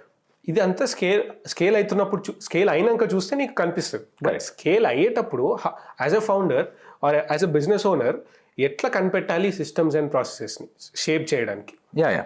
So first of all only startup గురించి మాట్లాడుకుంటే, నేను బిజినెస్ గురించి మాట్లాడితే స్టార్టప్ గురించి మాట్లాడుతున్నా. అదే ఒకరు పెట్రోల్ పంప్ బిజినెస్ పెట్టాడు అనుకో, పెట్రోల్ కొట్టేటోడు పెట్రోల్ కొడతాడు, కలెక్ట్ చేసుకునేటోడు కలెక్ట్ చేసుకుంటాడు, అదొక set system. But only startup environment గురించి మాట్లాడితే స్టార్టప్ ఎన్విరాన్మెంట్లో ఫౌండరే ఎవ్రీథింగ్. సిఇఓ అంటారు కదా, చీఫ్ ఎవ్రీథింగ్ ఆఫీసర్, అంతే, ఫౌండరే ఎవ్రీథింగ్.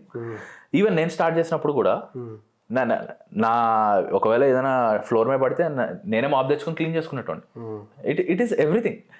మాబింగ్ ద ఫ్లోర్ నుంచి వెళ్ళి క్లయింట్ దగ్గర కూర్చుని వాడిని కన్విన్స్ చేసుకోవడం వరకు అంతా మందే. అక్కడ ఏమి ఇంకా వేరే ఆప్షన్ ఏమి ఉండదు, బికాజ్ మనకు టీమ్స్ ఏమి ఉండవు. సో అందుకనే స్టార్టప్ ఎన్విరాన్మెంట్ని ఒక క్లాసిఫికేషన్ ఉంది. 0 to 1, 1 to 10, 10 to 100, 100 to 1000, 1000 to infinity. 0 to 1 అనే ఒక బుక్ కూడా ఉంది, పీటర్ థీల్ది. 0 to 1, 1 to infinity, 2 books Peter Thiel, absolutely brilliant books. 0 to 1లో ఏమవుతుందంటే ఫస్ట్ నువ్వు సర్వైవ్ చేసుకో, వాళ్ళు ఏమున్నాయి ఎలా ఉంది, నువ్వు బతుకు, కస్టమర్ దగ్గర నుంచి డబ్బులు తీసుకో, నువ్వు చేతిలో డబ్బులు చేసుకో, ఫస్ట్ నువ్వు బతుకు. బతికిన తర్వాత 1 to 10లో ఏమవుతుందంటే స్కేల్ చేయి, నెమ్మదిగా స్కేల్ చేసుకుంటూ పో. ఏంటి, ఓకే ఇక్కడ ఇది ఉంది, అక్కడ చిన్నగా ప్రాసెస్ సెట్ చేసుకుంటావు. అంటే ఒక ఎంప్లాయీని తెచ్చుకుంటావు, 2 ఎంప్లాయీస్ని తెచ్చుకుంటావు. వాడికి ఏం చెప్తావు అంటే, ఒరే నాయన మెయిల్ రాయాలి అంటే, ఫస్ట్ నేను కూడా ఫేస్ చేశా. వాడు మెయిల్ రాయాలి అంటే వాడు ఒక క్లయింట్కి రుబాబుగా please provide the documents, or please provide కూడా కాదు, వాడు లెట్స్ నా ఫస్ట్ ఎంప్లాయీ వాడు ఒక one of the first employee, వాడు క్లయింట్కి మెయిల్ రాస్తాడంటే గివ్ మీ బ్యాంక్ స్టేట్మెంట్స్ అంటాడు. క్లయింట్ ఏమనుకుంటాడు, ఏంటి ఇది. సో మళ్ళీ అన్ని కూర్చోబెట్టి, అలా కాదురా, డియర్ సార్ కామా ఒక స్పేస్ ఇచ్చి కింద please provide the bank statements for the year so and so. If you don't have the bank statement please give the contact number of the person, I will call and take the documents. ఇది నేర్పించుకోవాల్సి వస్తుంది. నేర్పించుకున్నాక ఏమవుతుందంటే ఆ 1 to 10లో ఈ చిన్న చిన్న process అన్నీ వాడికి నేర్పిస్తూ ఉంటాం. ఎలా మెయిల్ రాయాలి, ఎలా ఇది చేయాలి, క్లయింట్ వస్తే షేక్ హ్యాండ్ ఎలా ఇవ్వాలి. ఎందుకంటే తెలీదు, డెఫినెట్లీ నాకు కూడా తెలీదు. కూర్చుని షేక్ హ్యాండ్ ఇవ్వాలా, నుంచుని షేక్ హ్యాండ్ ఇవ్వాలా, షేక్ హ్యాండ్ ఇస్తూ ఇటు చూడాలా, షేక్ హ్యాండ్ ఇస్తూ వాడి కళ్ళల్లో చూడాలా, ఇవన్నీ తెలియదు ఆబ్వియస్లీ. సో ఫోన్లో ఎలా మాట్లాడాలి, సార్ అనాలా, పేరు పెట్టి పిలవాలా, ఏం చేయాలి, ఇదంతా తెలియదు. 1 to 10లో చిన్నగా ప్రాసెస్ సెట్ చేసుకుంటుంటాం. 1 to 10 అయ్యాక 10 to 100. 10 to 100లో ఏమవుతుందంటే టీమ్ బిల్డింగ్లో కల్చర్ బిల్డింగ్, స్లోగా కల్చర్ బిల్డ్ చేస్తావు. కల్చర్ బిల్డ్ చేయడం ఏంటి, అగ్రెసివ్గా మాట్లాడాలా, పొలైట్గా మాట్లాడాలా, there is a culture. So mails ఎలా రాయాలి, who is first importance. So Amazon customer is first preference. ఏది ఏమైనా కూడా కస్టమరే ఇంపార్టెంట్ వాళ్ళకి. కస్టమర్ తప్పు చేసినా కూడా కస్టమరే ఇంపార్టెంట్ వాళ్ళకి, because for them customer is correct. Customer తప్పు చేయాల్సిన అవసరం ఎందుకు వస్తుందని వాడు ఆలోచిస్తాడు తప్ప కస్టమర్ తప్పు చేశాడని వాడు పగబట్టాడు. So there is a culture. So 10 to 100లో you start building the culture, small systems, 100 to 1000లో you build proper systems. So 10 to 100లో నువ్వు టెక్స్ ఇంప్లిమెంట్ చేస్తావు, సిఆర్ఎం సాఫ్ట్వేర్ ఇంప్లిమెంట్ చేస్తావు, హెచ్ఆర్ఎంఎస్, సిఆర్ఎం అంటే అదే సేల్స్ సాఫ్ట్వేర్, హెచ్ఆర్ఎంఎస్ అంటే payroll software, ఇవన్నీ ఇంప్లిమెంట్ చేసుకుంటూ ఉంటావు. సో ఇది చేసుకున్నప్పుడు దెన్ 100. సో ఏంటంటే సిస్టమ్ బిల్డింగ్ అండ్ ప్రాసెస్ అనేది ఒక రోజులో జరగదు. 0 to 1లో ఫస్ట్ నీ ఎయిమ్ సర్వైవల్, 1 to 10లో నీ ఎయిమ్ ప్రాఫిటబిలిటీ, నేను బతకాలి, ఇది చేసుకోవాలి. 10 to 100లో then you start thinking about systems, all this. First systems పెట్టి కూర్చున్నావు అనుకో, నీ టైం అంతా దాంట్లోకే పోద్ది. ఎగ్జిక్యూషన్లో you will not be able to do unless and until నువ్వు 100 కోట్ల ఫండ్ వచ్చింది, 100 కోట్ల ఫండ్ రైజ్ చేశాను, సెగ్రిగేట్ చేయొచ్చు. క్రెడ్ ఉంది, స్టార్టింగే హెవీ ఫండ్ రైజ్ జరిగింది, కునాల్ షా. సో ఆ టైంలో ఏమవుతుంది, దెన్ హీ కెన్ సెగ్రిగేట్. అదే స్మాల్గా 10 లక్షలతోనో, 1 కోటి రూపాయలతోనో, 50 లక్షలతోనో స్టార్ట్ చేస్తే వాళ్ళు బిజినెస్ చేయడం మీద ఫోకస్ చేయాలి. So systems and process will set over a period of time. So founders mind set కూడా జనరల్లీ ఏమవుతుందంటే, ఇనిషియల్లీ వాడు ఏ మైండ్ సెట్తో ఉన్నాడో వాడు అదే మైండ్ సెట్తో గ్రో అవ్వలేడు. వాడు ఎక్కడికక్కడ మైండ్ సెట్ మార్చుకుంటూ ఉండాలి. మేనేజ్మెంట్ కూడా ఎక్కడికక్కడ మైండ్ సెట్ మార్చుకుంటూ ఉండాలి. 0 to 1లో నీకు 100% కేపబిలిటీస్ ఉన్నాయి. ప్రాసెస్లో if you are not implementing, my first job is to eliminate you. ఎందుకంటే నా కంపెనీ గ్రోత్కి నువ్వు you are the stopper. So first నేను ఎలిమినేట్ చేసేస్తాను, స్లోగా ఎలిమినేట్ చేసి 1 to 10 వాళ్ళని పిక్ చేసుకోవాలి, తర్వాత వాళ్ళని ఎలిమినేట్ చేసి 10 to 100 పిక్ చేసుకోవాలి. It's a part of journey. Ruthless ఉండాలి అంతే. రూత్లెస్ అంటే చెప్తారు, one of the notable company, very notable company, అందరికీ తెలుసు, I don't want to name them. ఐఐఎమ్స్ని హైర్ చేసుకున్నారు. ఐఐఎమ్స్ని ఎలా హైర్ చేసుకున్నారు? సో లెట్స్ సే నీకు ఒక 70 లక్షల జీతం ఇస్తా, IIMs, ISB, all the B school hire చేసుకున్నారు, వెరీ ఫేమస్ కంపెనీ. నీకు ఒక 70 లక్షల జీతం ఇస్తా. 70 లక్షల జీతం ఎలా ఇస్తా? 40 లక్షల శాలరీ ఇస్తా, 30 lakhs ఈసాప్స్ అంటే షేర్స్, కంపెనీ షేర్స్ ఇస్తాను అంటారు. సో 40 లక్షల శాలరీ ఏమో 30 లక్షలు ఈసాప్స్. ఆ ఈసాప్స్ షేర్స్ ఏవైతే ఉన్నాయో అవి ఎప్పుడు ఇస్తాను? 5 ఏళ్ళ తర్వాత ఇస్తాను. నువ్వు నా ఆర్గనైజేషన్లో 5 ఏళ్ళు పనిచేస్తే నీకు 5th year ఇస్తాం. 4వ year అందరినీ బీకేశారు. 30 లక్షలు ఇంటూ 4 ఏళ్ళు ఎంత? 1,20,00,000 పోయాయి. So when it comes to business కదా, nothing we can tell. It is the game which they will play. So అందుకనే ఎథికల్ స్టాండర్డ్స్, కల్చర్, ఇవి చాలా ఇంపార్టెంట్. కొన్ని కంపెనీస్ చూస్తాము, Tata absolutely brilliant, there is no complaints. Amazon culture అంటే culture building అనేది ఉంటుంది. సో ఇలాంటి మాల్ ప్రాక్టీసెస్ కూడా చేస్తారు. It is always important to choose which company are you associating with, whether as a business are as a employee, because that culture means a lot. రీసెంట్గా మనం బైజూస్ని న్యూస్లో చూస్తున్నాం. ఒకప్పుడు అది షారుఖ్ ఖాన్ని వాళ్ళు తీసుకున్నారు brand ambassador. Indian cricket team వాళ్ళ Jersey పైన కూడా బైజూస్ అని రాసింది. కరెక్ట్. చాలా అక్విజిషన్స్ జరిగినాయి. వాళ్ళ కన్సల్టెంట్స్కి, వాళ్ళ చిల్డ్రన్ని తీసుకొచ్చే కన్సల్టెంట్స్కి ఎంత బ్యాడ్ నేమ్ ఉంది అంటే, ఎమోషనలీ, మెంటలీ పేరెంట్స్ని బ్లాక్మెయిల్ చేస్తున్నారు. అంటే అరే వాడు బైజూస్ తీసుకున్నాడు అందుకే వాడికి మంచి ర్యాంక్ వచ్చింది, మీ పిల్లలు తీసుకోకపోతే మీ పిల్లలు రాదు అని స్లోగా నేమ్ అండ్ షేర్ ప్రైస్ అనుకోవచ్చు, ఏదైనా ఫేమ్ అనుకోవచ్చు, అది డిక్రీజ్ అవుతూ వచ్చింది. ఇప్పుడు బ్యాంక్రప్సీ అయ్యే స్టేజ్కి వచ్చింది. కరెక్ట్. అంటే ఏం జరిగింది over a period of time అంత డ్రాస్టిక్గా చేంజ్ వచ్చేసింది దాంట్లో? Byju is a classic example. దాని మీద చాలామంది అనాలిసిస్ చేశారు. షార్ట్గా చెప్పాలి అంటే 2018లో బైజూ యూనికార్న్ అయింది. Edtech sector is a booming sector. Even today చాలా ఎడ్యుటెక్ కంపెనీస్ డౌన్ఫాల్ అయినా కూడా still today edtech is a booming sector according to me. ఎందుకు అంటే ఐ టెల్ యూ రీజన్. మన ఇండియాలో యూత్ చాలా ఎక్కువ, and the younger generations need a quality education. Because మనం ఇందాకే మాట్లాడుకున్నాము, డెవలపింగ్ నేషన్, డెవలప్డ్ నేషన్. ఆ డెవలపింగ్ నేషన్ డెవలప్డ్ అవ్వాలి అంటే definitely education is also one of the parameter. చాలామంది though government is providing lot of things, education is still at a very poor quality in India. అది మనం ఒప్పుకోవాల్సిందే, దాంట్లో వేరే fact లేదు. Now ఇలాంటి టైంలో ఏమైంది అంటే ఎడ్యుకేషన్ని చీపర్ చేయడానికి online education platforms have come in to picture, which still very important even today. చాలా ఇంపార్టెంట్. ఎందుకు అంటే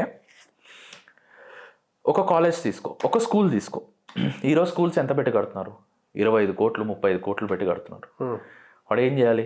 వాడు ఆ డబ్బుల్ని రికవర్ చేసుకోవాలి. డబ్బుల్ని రికవర్ చేసుకోవాలంటే ఏం చేస్తాడు అంటే ఒక ఎల్కేజీకి 4 lakhs ఫీజు, ఒక స్కూల్, ఒక రెప్యూటెడ్ స్కూల్ ఎల్కేజీకి 9 lakhs 10 lakhs.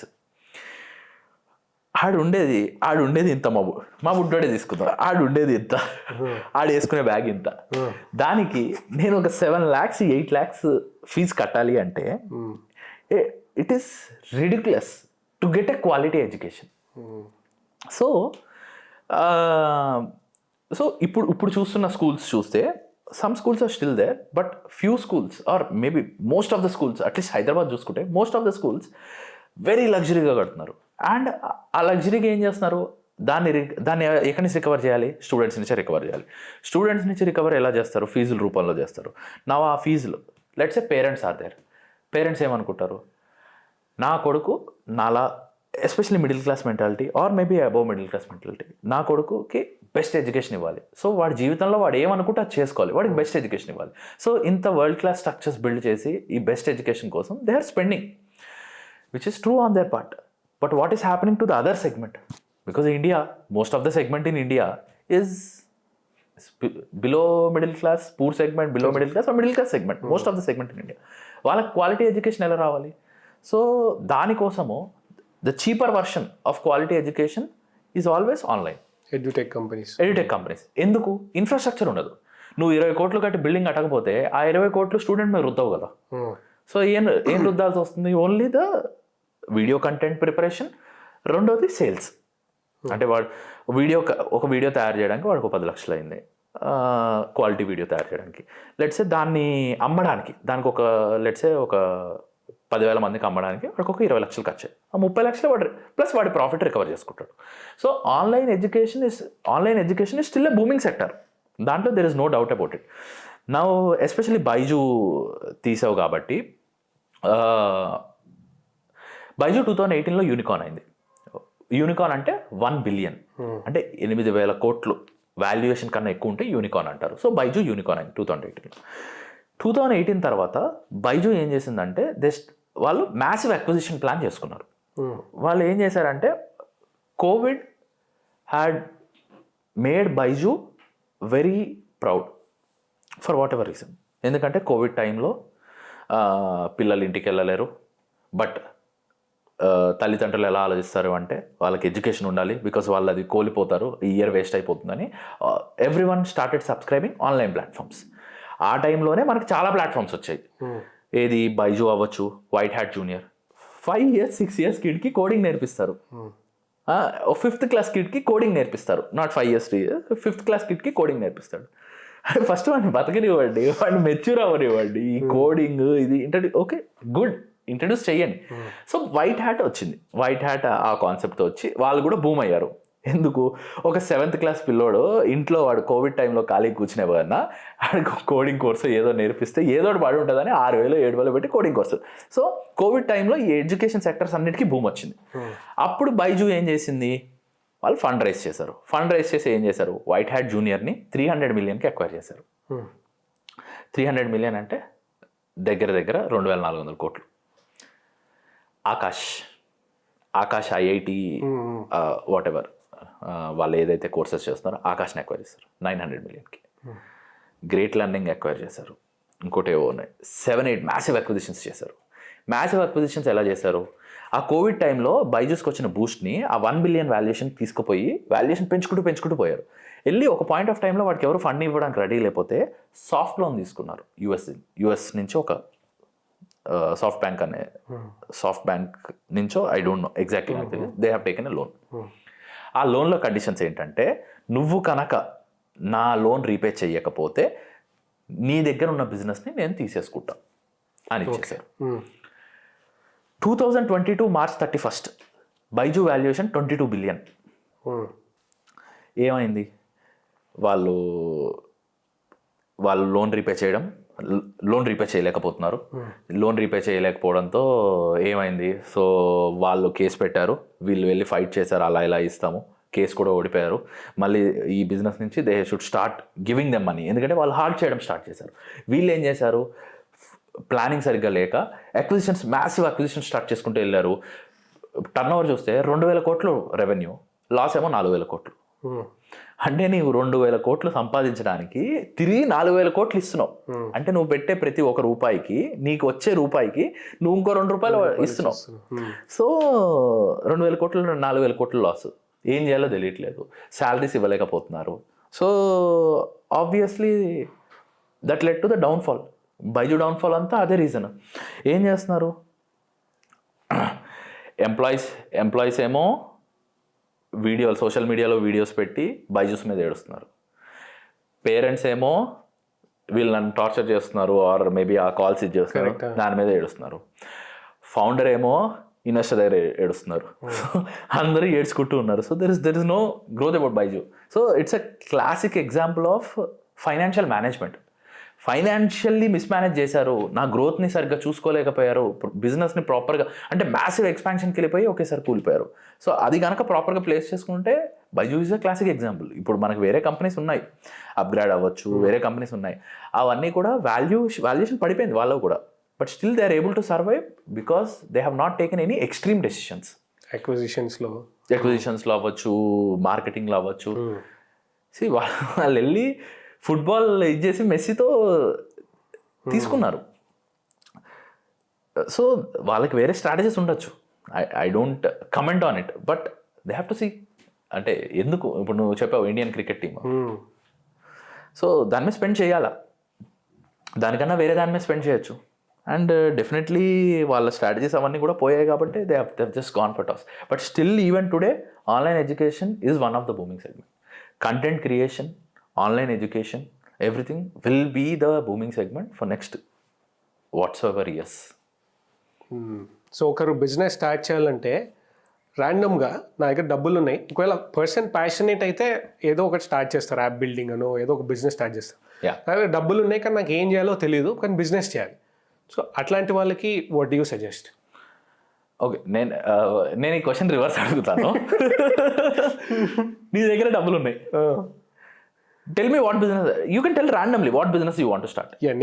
నేను ఇట్లనే ఒక వీడియో చూస్తుంటే ఒక అతను ఏం చెప్పినారంటే, లాల్పత్ ల్యాబ్స్ ఉంది కదా, లాల్పత్ ల్యాబ్స్ ఓనర్ చెప్తున్నారు, బూమింగ్ బిజినెస్ ఏంటి అంటే, యూ బై అన్ ఐలాండ్, దాంట్లో 2 షీప్లను పెంచు ఆర్ క్యాటిల్ని పెంచు, అవే రీప్రొడ్యూస్ అయితే నువ్వు వచ్చి వాటిని షిప్లో తీసుకొని వెళ్ళు, స్లాటర్ చేసుకో, నువ్వు అమ్ముకో. దిస్ ఇస్ అంటే slaughtering, I'm not promoting slaughtering, but అతను ఏమంటాడంటే ఇట్లా చేస్తూ ఉంటే నువ్వేం ఇన్వెస్ట్ చేయాల్సిన అవసరం లేదు, నువ్వు పెట్టాల్సింది రియల్ ఎస్టేట్కి మాత్రమే, అంతే అంటారు. నా డబ్బులు ఉన్నాయి, I will buy real estate, ఒక 2 ఎద్దుల్ని ఏవో పెట్టేస్తా, ఎద్దులు అంటే బర్రెల్ని ఏవో పెట్టేస్తా, అవే రీప్రొడ్యూస్ అయితే నువ్వు పంపించే ఎక్స్పోర్ట్ చేసుకో, ఇది చాలా మంచి బిజినెస్ ఉంది అంటారు. This is what I know. Got it. ఇంకేముండొచ్చు? First thing, there is no good business or bad business. పెట్టిన డబ్బులకి, అంటే నా దగ్గర ఇన్ని డబ్బులు ఉన్నాయి, ఏ బిజినెస్ పెట్టాలి అనేది that is out of question. అది అసలు ఆలోచించద్దు. ఎందుకంటే నువ్వు ఏదైనా తీసుకో, పానీపూరి బండి పెడతావా, గల్లీకోట్ ఉంది. పాన్ షాప్ పెడతావా, గల్లీకోట్ ఉంది. రెస్టారెంట్ పెడతావా, గల్లీకోట్ ఉంది. పెట్రోల్ పంప్ పెడతావా, గల్లీకోట్ ఉంది. ఇప్పుడు నువ్వు అన్నావు కదా షీప్స్, గల్లీకోట్ ఉంది. సో మనం బిజినెస్ ఇది చూసుకుందాం. సో చెప్పినట్టు there is no good business, there is no bad business. నీ దగ్గర 10 లక్షలు ఉన్నాయి అంటే ఏ బిజినెస్ చేయాలి, there is no answer. No one can give a answer. ఎందుకంటే ఆ ఆన్సర్ ఇచ్చేవాడు చేసుకోవచ్చు కదా నీకు ఇచ్చే బదులు. అంటే just to be very honest, booming businesses ఉంటాయి, ఐ అగ్రీ. సో నువ్వు ఏ బిజినెస్ అయినా తీసుకో.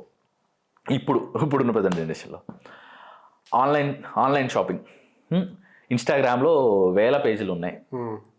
లెట్స్ ఏ క్లోతింగ్ 1000 ఉన్నాయి. టేక్ లెట్స్ ఏ స్పిరిచువల్, ఇదివరకు స్పిరిచువల్ తక్కువ ఉండేవి, ఇప్పుడు స్పిరిచువల్ కూడా పెరిగిపోయాయి. Paan shops, panipuri shops, restaurant business, liquor business, petrol bunk business, you take any business, super market business, take super market business. DMart వచ్చిన తర్వాత almost lot of them has lost, but still kirana shops are there. So you take any business, it's already occupied. So ఈ టైంలో నువ్వు నన్ను అడిగి నా దగ్గర డబ్బులు ఉన్నాయి, ఏ బిజినెస్ చేస్తే బాగుంటుంది, దానికి ఆన్సర్ లేదు. ఈవెన్ షీప్స్, హర్డ్స్ ఏదైనా కూడా already crowded space. Stock market సగం సగం వచ్చినోడు కూడా ఒక మానిటర్ వేసుకుని కూర్చుని నేను స్టాక్ మార్కెట్ ఎక్స్పర్ట్ అని కూర్చుంటున్నాడు. Professional business, teaching business, content creation, నువ్వు యూ నేమ్ ఇట్ ఆల్రెడీ ఉన్నాయి. Only thing the reverse question, నా దగ్గర 10 లక్షలు ఉన్నాయి, లేదంటే నా దగ్గర 20 లక్షలు ఉన్నాయి, నేను ఏ బిజినెస్ స్టార్ట్ చేయాలి అంటే నీకు స్కిల్ ఎందులో ఉంది.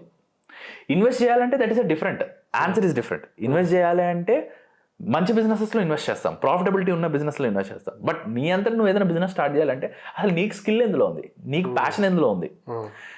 నువ్వు లెట్సే నువ్వు పెట్టిన డబ్బులు దొబ్బెట్టుకున్నా కూడా, నువ్వు పెట్టిన డబ్బులు పోగొట్టుకున్నా కూడా స్టిల్ హ్యాపీగా ఎందులో ఉంటావు. ఓకే, నేను ఒక రెస్టారెంట్ బిజినెస్ పెడితే నా 20 లక్షలు పోయినా కూడా నేను హ్యాపీగా ఉంటాను, ఎందుకంటే అదే నాకు ఇష్టం. డబ్బులు ఉన్న వాళ్ళు ఫస్ట్ అది ఆలోచించాలి. అంతే. ఎందుకంటే దెర్ ఇస్ నో బిజినెస్. ఏ బిజినెస్ తీసుకో, జనాలు ఆల్రెడీ ఉన్నారు. బిట్ కాయిన్స్ తీసుకో, even you take tea shop, already business ఉన్నారు. యూరినల్స్ పెట్టుకునే దాంట్లో కూడా business there are. Yes, there are. There's a friend of mine who has a startup. His startup is only one thing: placing the urinal boats on the roads. Adi for business. So there are businesses. So నువ్వు ఏదైనా తీసుకో, marble supply, tile supply, camera supply, light supply, fan supply, furniture shop, ఏదైనా తీసుకో, everything is crowded. Only thing ఏంటంటే నీ దగ్గర ఏ business చేయడానికి సత్తా ఉంది, ఆ బిజినెస్ చేయడానికి నీ దగ్గర రిసోర్సెస్ అవైలబుల్గా ఉన్నాయా. మూడోది, దాంట్లో నువ్వేమైనా స్పెషలైజేషన్ ఆర్ దాంట్లో ఏదైనా యూనిక్నెస్ తేగలవా, సో దట్ నీ ప్రోడక్ట్ అమ్ముడవుతుంది. అది ఏదైనా అవ్వచ్చు, అది కంటెంట్ క్రియేషన్ అవ్వచ్చు, ఫర్నిచర్ అవ్వచ్చు. 100 మంది ఫర్నిచర్ వాళ్ళు ఉన్నారు, అది కాకుండా నేను నమ్ముకుని ఎలా వస్తారు. So let's say you want to start a furniture business. ఎందుకు స్టార్ట్ చేస్తావు? ఎవరైనా నీ దగ్గరికి వచ్చి ఎందుకు కొంటాడు? ఒకటి, ప్రైస్ తక్కువ ఉండాలి, లేదు అంటే నీ దగ్గర అబ్సల్యూట్లీ బ్రిలియంట్ క్వాలిటీ ఉండాలి, లేదు అంటే స్టైల్స్. ఇప్పుడే నీకు వస్తుంది. ఈ మూడిట్లో నీ దగ్గర ఏమైనా ఉందా? సో మూడిట్లో ఏమైనా ఉందా అంటే ఓకే, నా దగ్గర ఫర్నిచర్ తక్కువకి సప్లై చేసేవాళ్ళు చాలామంది ఉన్నారు. సో అది చేయడం వల్ల మార్కెట్లో 100 రూపాయలకి వచ్చేది నా దగ్గర 90 రూపాయలకి వస్తుంది. Start it. లేదు, నాది చాలా క్రియేటివ్ బ్రెయిన్, నేను పెట్టే క్రియేటివ్నెస్ వల్ల దీనికి ఒక అందం వస్తుంది, దీనికి ఒక లుక్ వస్తుంది, అది ఎవరి దగ్గర లేదు, పెట్టు. లేదు, ఇదే 100 రూపాయలకి, బయట మార్కెట్లో 100 రూపాయలు, నాదే 100 రూపాయలు, బట్ నేను 100 రూపాయలకి ఇచ్చే క్వాలిటీ చాలా ఎక్కువ, దాన్ని పెట్టు.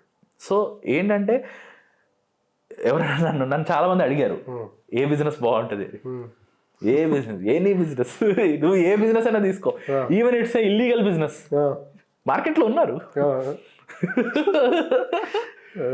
So it is what it is. Gun supply చేస్తావా? మార్కెట్లో ఉన్నారు ఆల్రెడీ. వాడికన్నా తక్కువ సప్లై చేస్తాను, లేదంటే వాడికన్నా లీగల్గా సప్లై చేస్తా అంటే అడేరికలు కొనుక్కుంటాను. So everything is already there in the market. Only thing ఏంటంటే నువ్వు ఏం క్రియేట్ చేయగలవు, దాన్ని ప్యాషనేట్గా ఎక్కడి వరకు తీసుకెళ్ళగలవు, that will determine. So but it also depends upon నీ దగ్గర డబ్బులు ఎంత ఉన్నాయి. నువ్వు 10 లక్షలు పెట్టుకుని పెట్రోల్ పంప్ పెట్టలేవు. ఇప్పుడు what are safe businesses? Petrol pump is safe business. అది కూడా ఎప్పటి వరకు? బట్ రావాలి కదా పెట్రోల్ బంక్, మన చేతికి రావాలి కదా. మన చేతికి రావాలి ఒకటి. రెండోది, అది ₹1,00,00,000 పైన అవుతుంది. మూడోది, ఎలక్ట్రిక్ వెహికల్స్ వస్తున్నాయి, పెట్రోల్ పంప్ డిమాండ్ తగ్గిపోతుంది, అక్కడ కూడా రిస్క్ ఉంది. ఫంక్షనల్ పెట్టుకోవాలి అనుకుంటావు, ఓకే గుడ్, నీలా ఫంక్షనల్ చాలామంది ఉన్నారు. సో అక్కడ కూడా కాంపిటీషన్ ఉంది. అంటే I'm telling free businesses. Liquor బిజినెస్లో ఏం కావాలి? దాంట్లో లెట్సే నువ్వు ₹1,00,00,000 పెట్టి లిక్కర్ బిజినెస్ పెట్టుకున్నావు, దానికి నీకు సత్తా కావాలి. పోలీస్ వాళ్ళని మేనేజ్ చేయాలి, అక్కడ వచ్చిన క్రౌడ్ని మేనేజ్ చేయాలి, అంతా ప్రాపర్గా ఇది చేసుకోవాలి, పొలిటికల్గా మేనేజ్ చేయాలి. పొలిటికల్గా అటు ఇటు అయిందంటే నీది ముగించేస్తారు. సో నీ దగ్గర ఉన్న డబ్బులకి నీ దగ్గర ఏం సత్తా ఉంది? సత్తా ఉందంటే చేసుకుంటావు, సత్తా లేదంటే ఎగిరిపోయినట్టే. సో దానికైతే నేను ఆన్సర్ ఇవ్వలేను. ఓకే, మీరు ఎందులో ఉన్న ఇన్వెస్ట్ చేసినారా, లేదా మీకు ఇంకేమైనా ఐడియాస్ ఉన్నాయా కింద కమెంట్ సెక్షన్లో చెప్పండి. మీలాగా ఆలోచించే మీ ఫ్రెండ్స్ అందరికీ ఈ వీడియోని షేర్ చేయండి. నాకైతే తనతో మాట్లాడిన తర్వాత చాలా ఇన్ఫర్మేషన్ వచ్చింది. కంపెనీ ఎట్లా పనిచేస్తుంది, ఒక కంపెనీని స్కేల్ ఎట్లా చేయాలి, దాంట్లో సిస్టమ్స్ అండ్ ప్రాసెసెస్ ఏంటి, వీటన్నిటితో పాటు ఫండింగ్ ఎట్లా రేస్ చేయాలి, అన్నిటికన్నా ఇంపార్టెంట్. ఇదైతే నాకు ఒక క్లియర్ పిక్చర్ వచ్చింది. మీకు కూడా వచ్చిందని అనుకుంటున్నా. ఇదొకటే కాదు, ఇంకా మనం ట్యాక్సెస్ ఎట్లా తక్కువ చేయాలి, అందరూ ట్యాక్సెస్ ఎట్లా ఎగ్గొడతారు, ఇట్లా ఎగ్గొట్టకుండా ఉండటానికి ఏమేమి ఉన్నాయి. నాకైతే వీటన్నిటి గురించి ఒక క్లియర్ పిక్చర్ వచ్చిందని అనిపిస్తుంది. మీకు కూడా వచ్చిందని అనుకుంటున్నా. నెక్స్ట్ ఇంకెవరిని తీసుకొని రావచ్చో కమెంట్ సెక్షన్లో చెప్పండి. Okay people, this is Rohit signing off.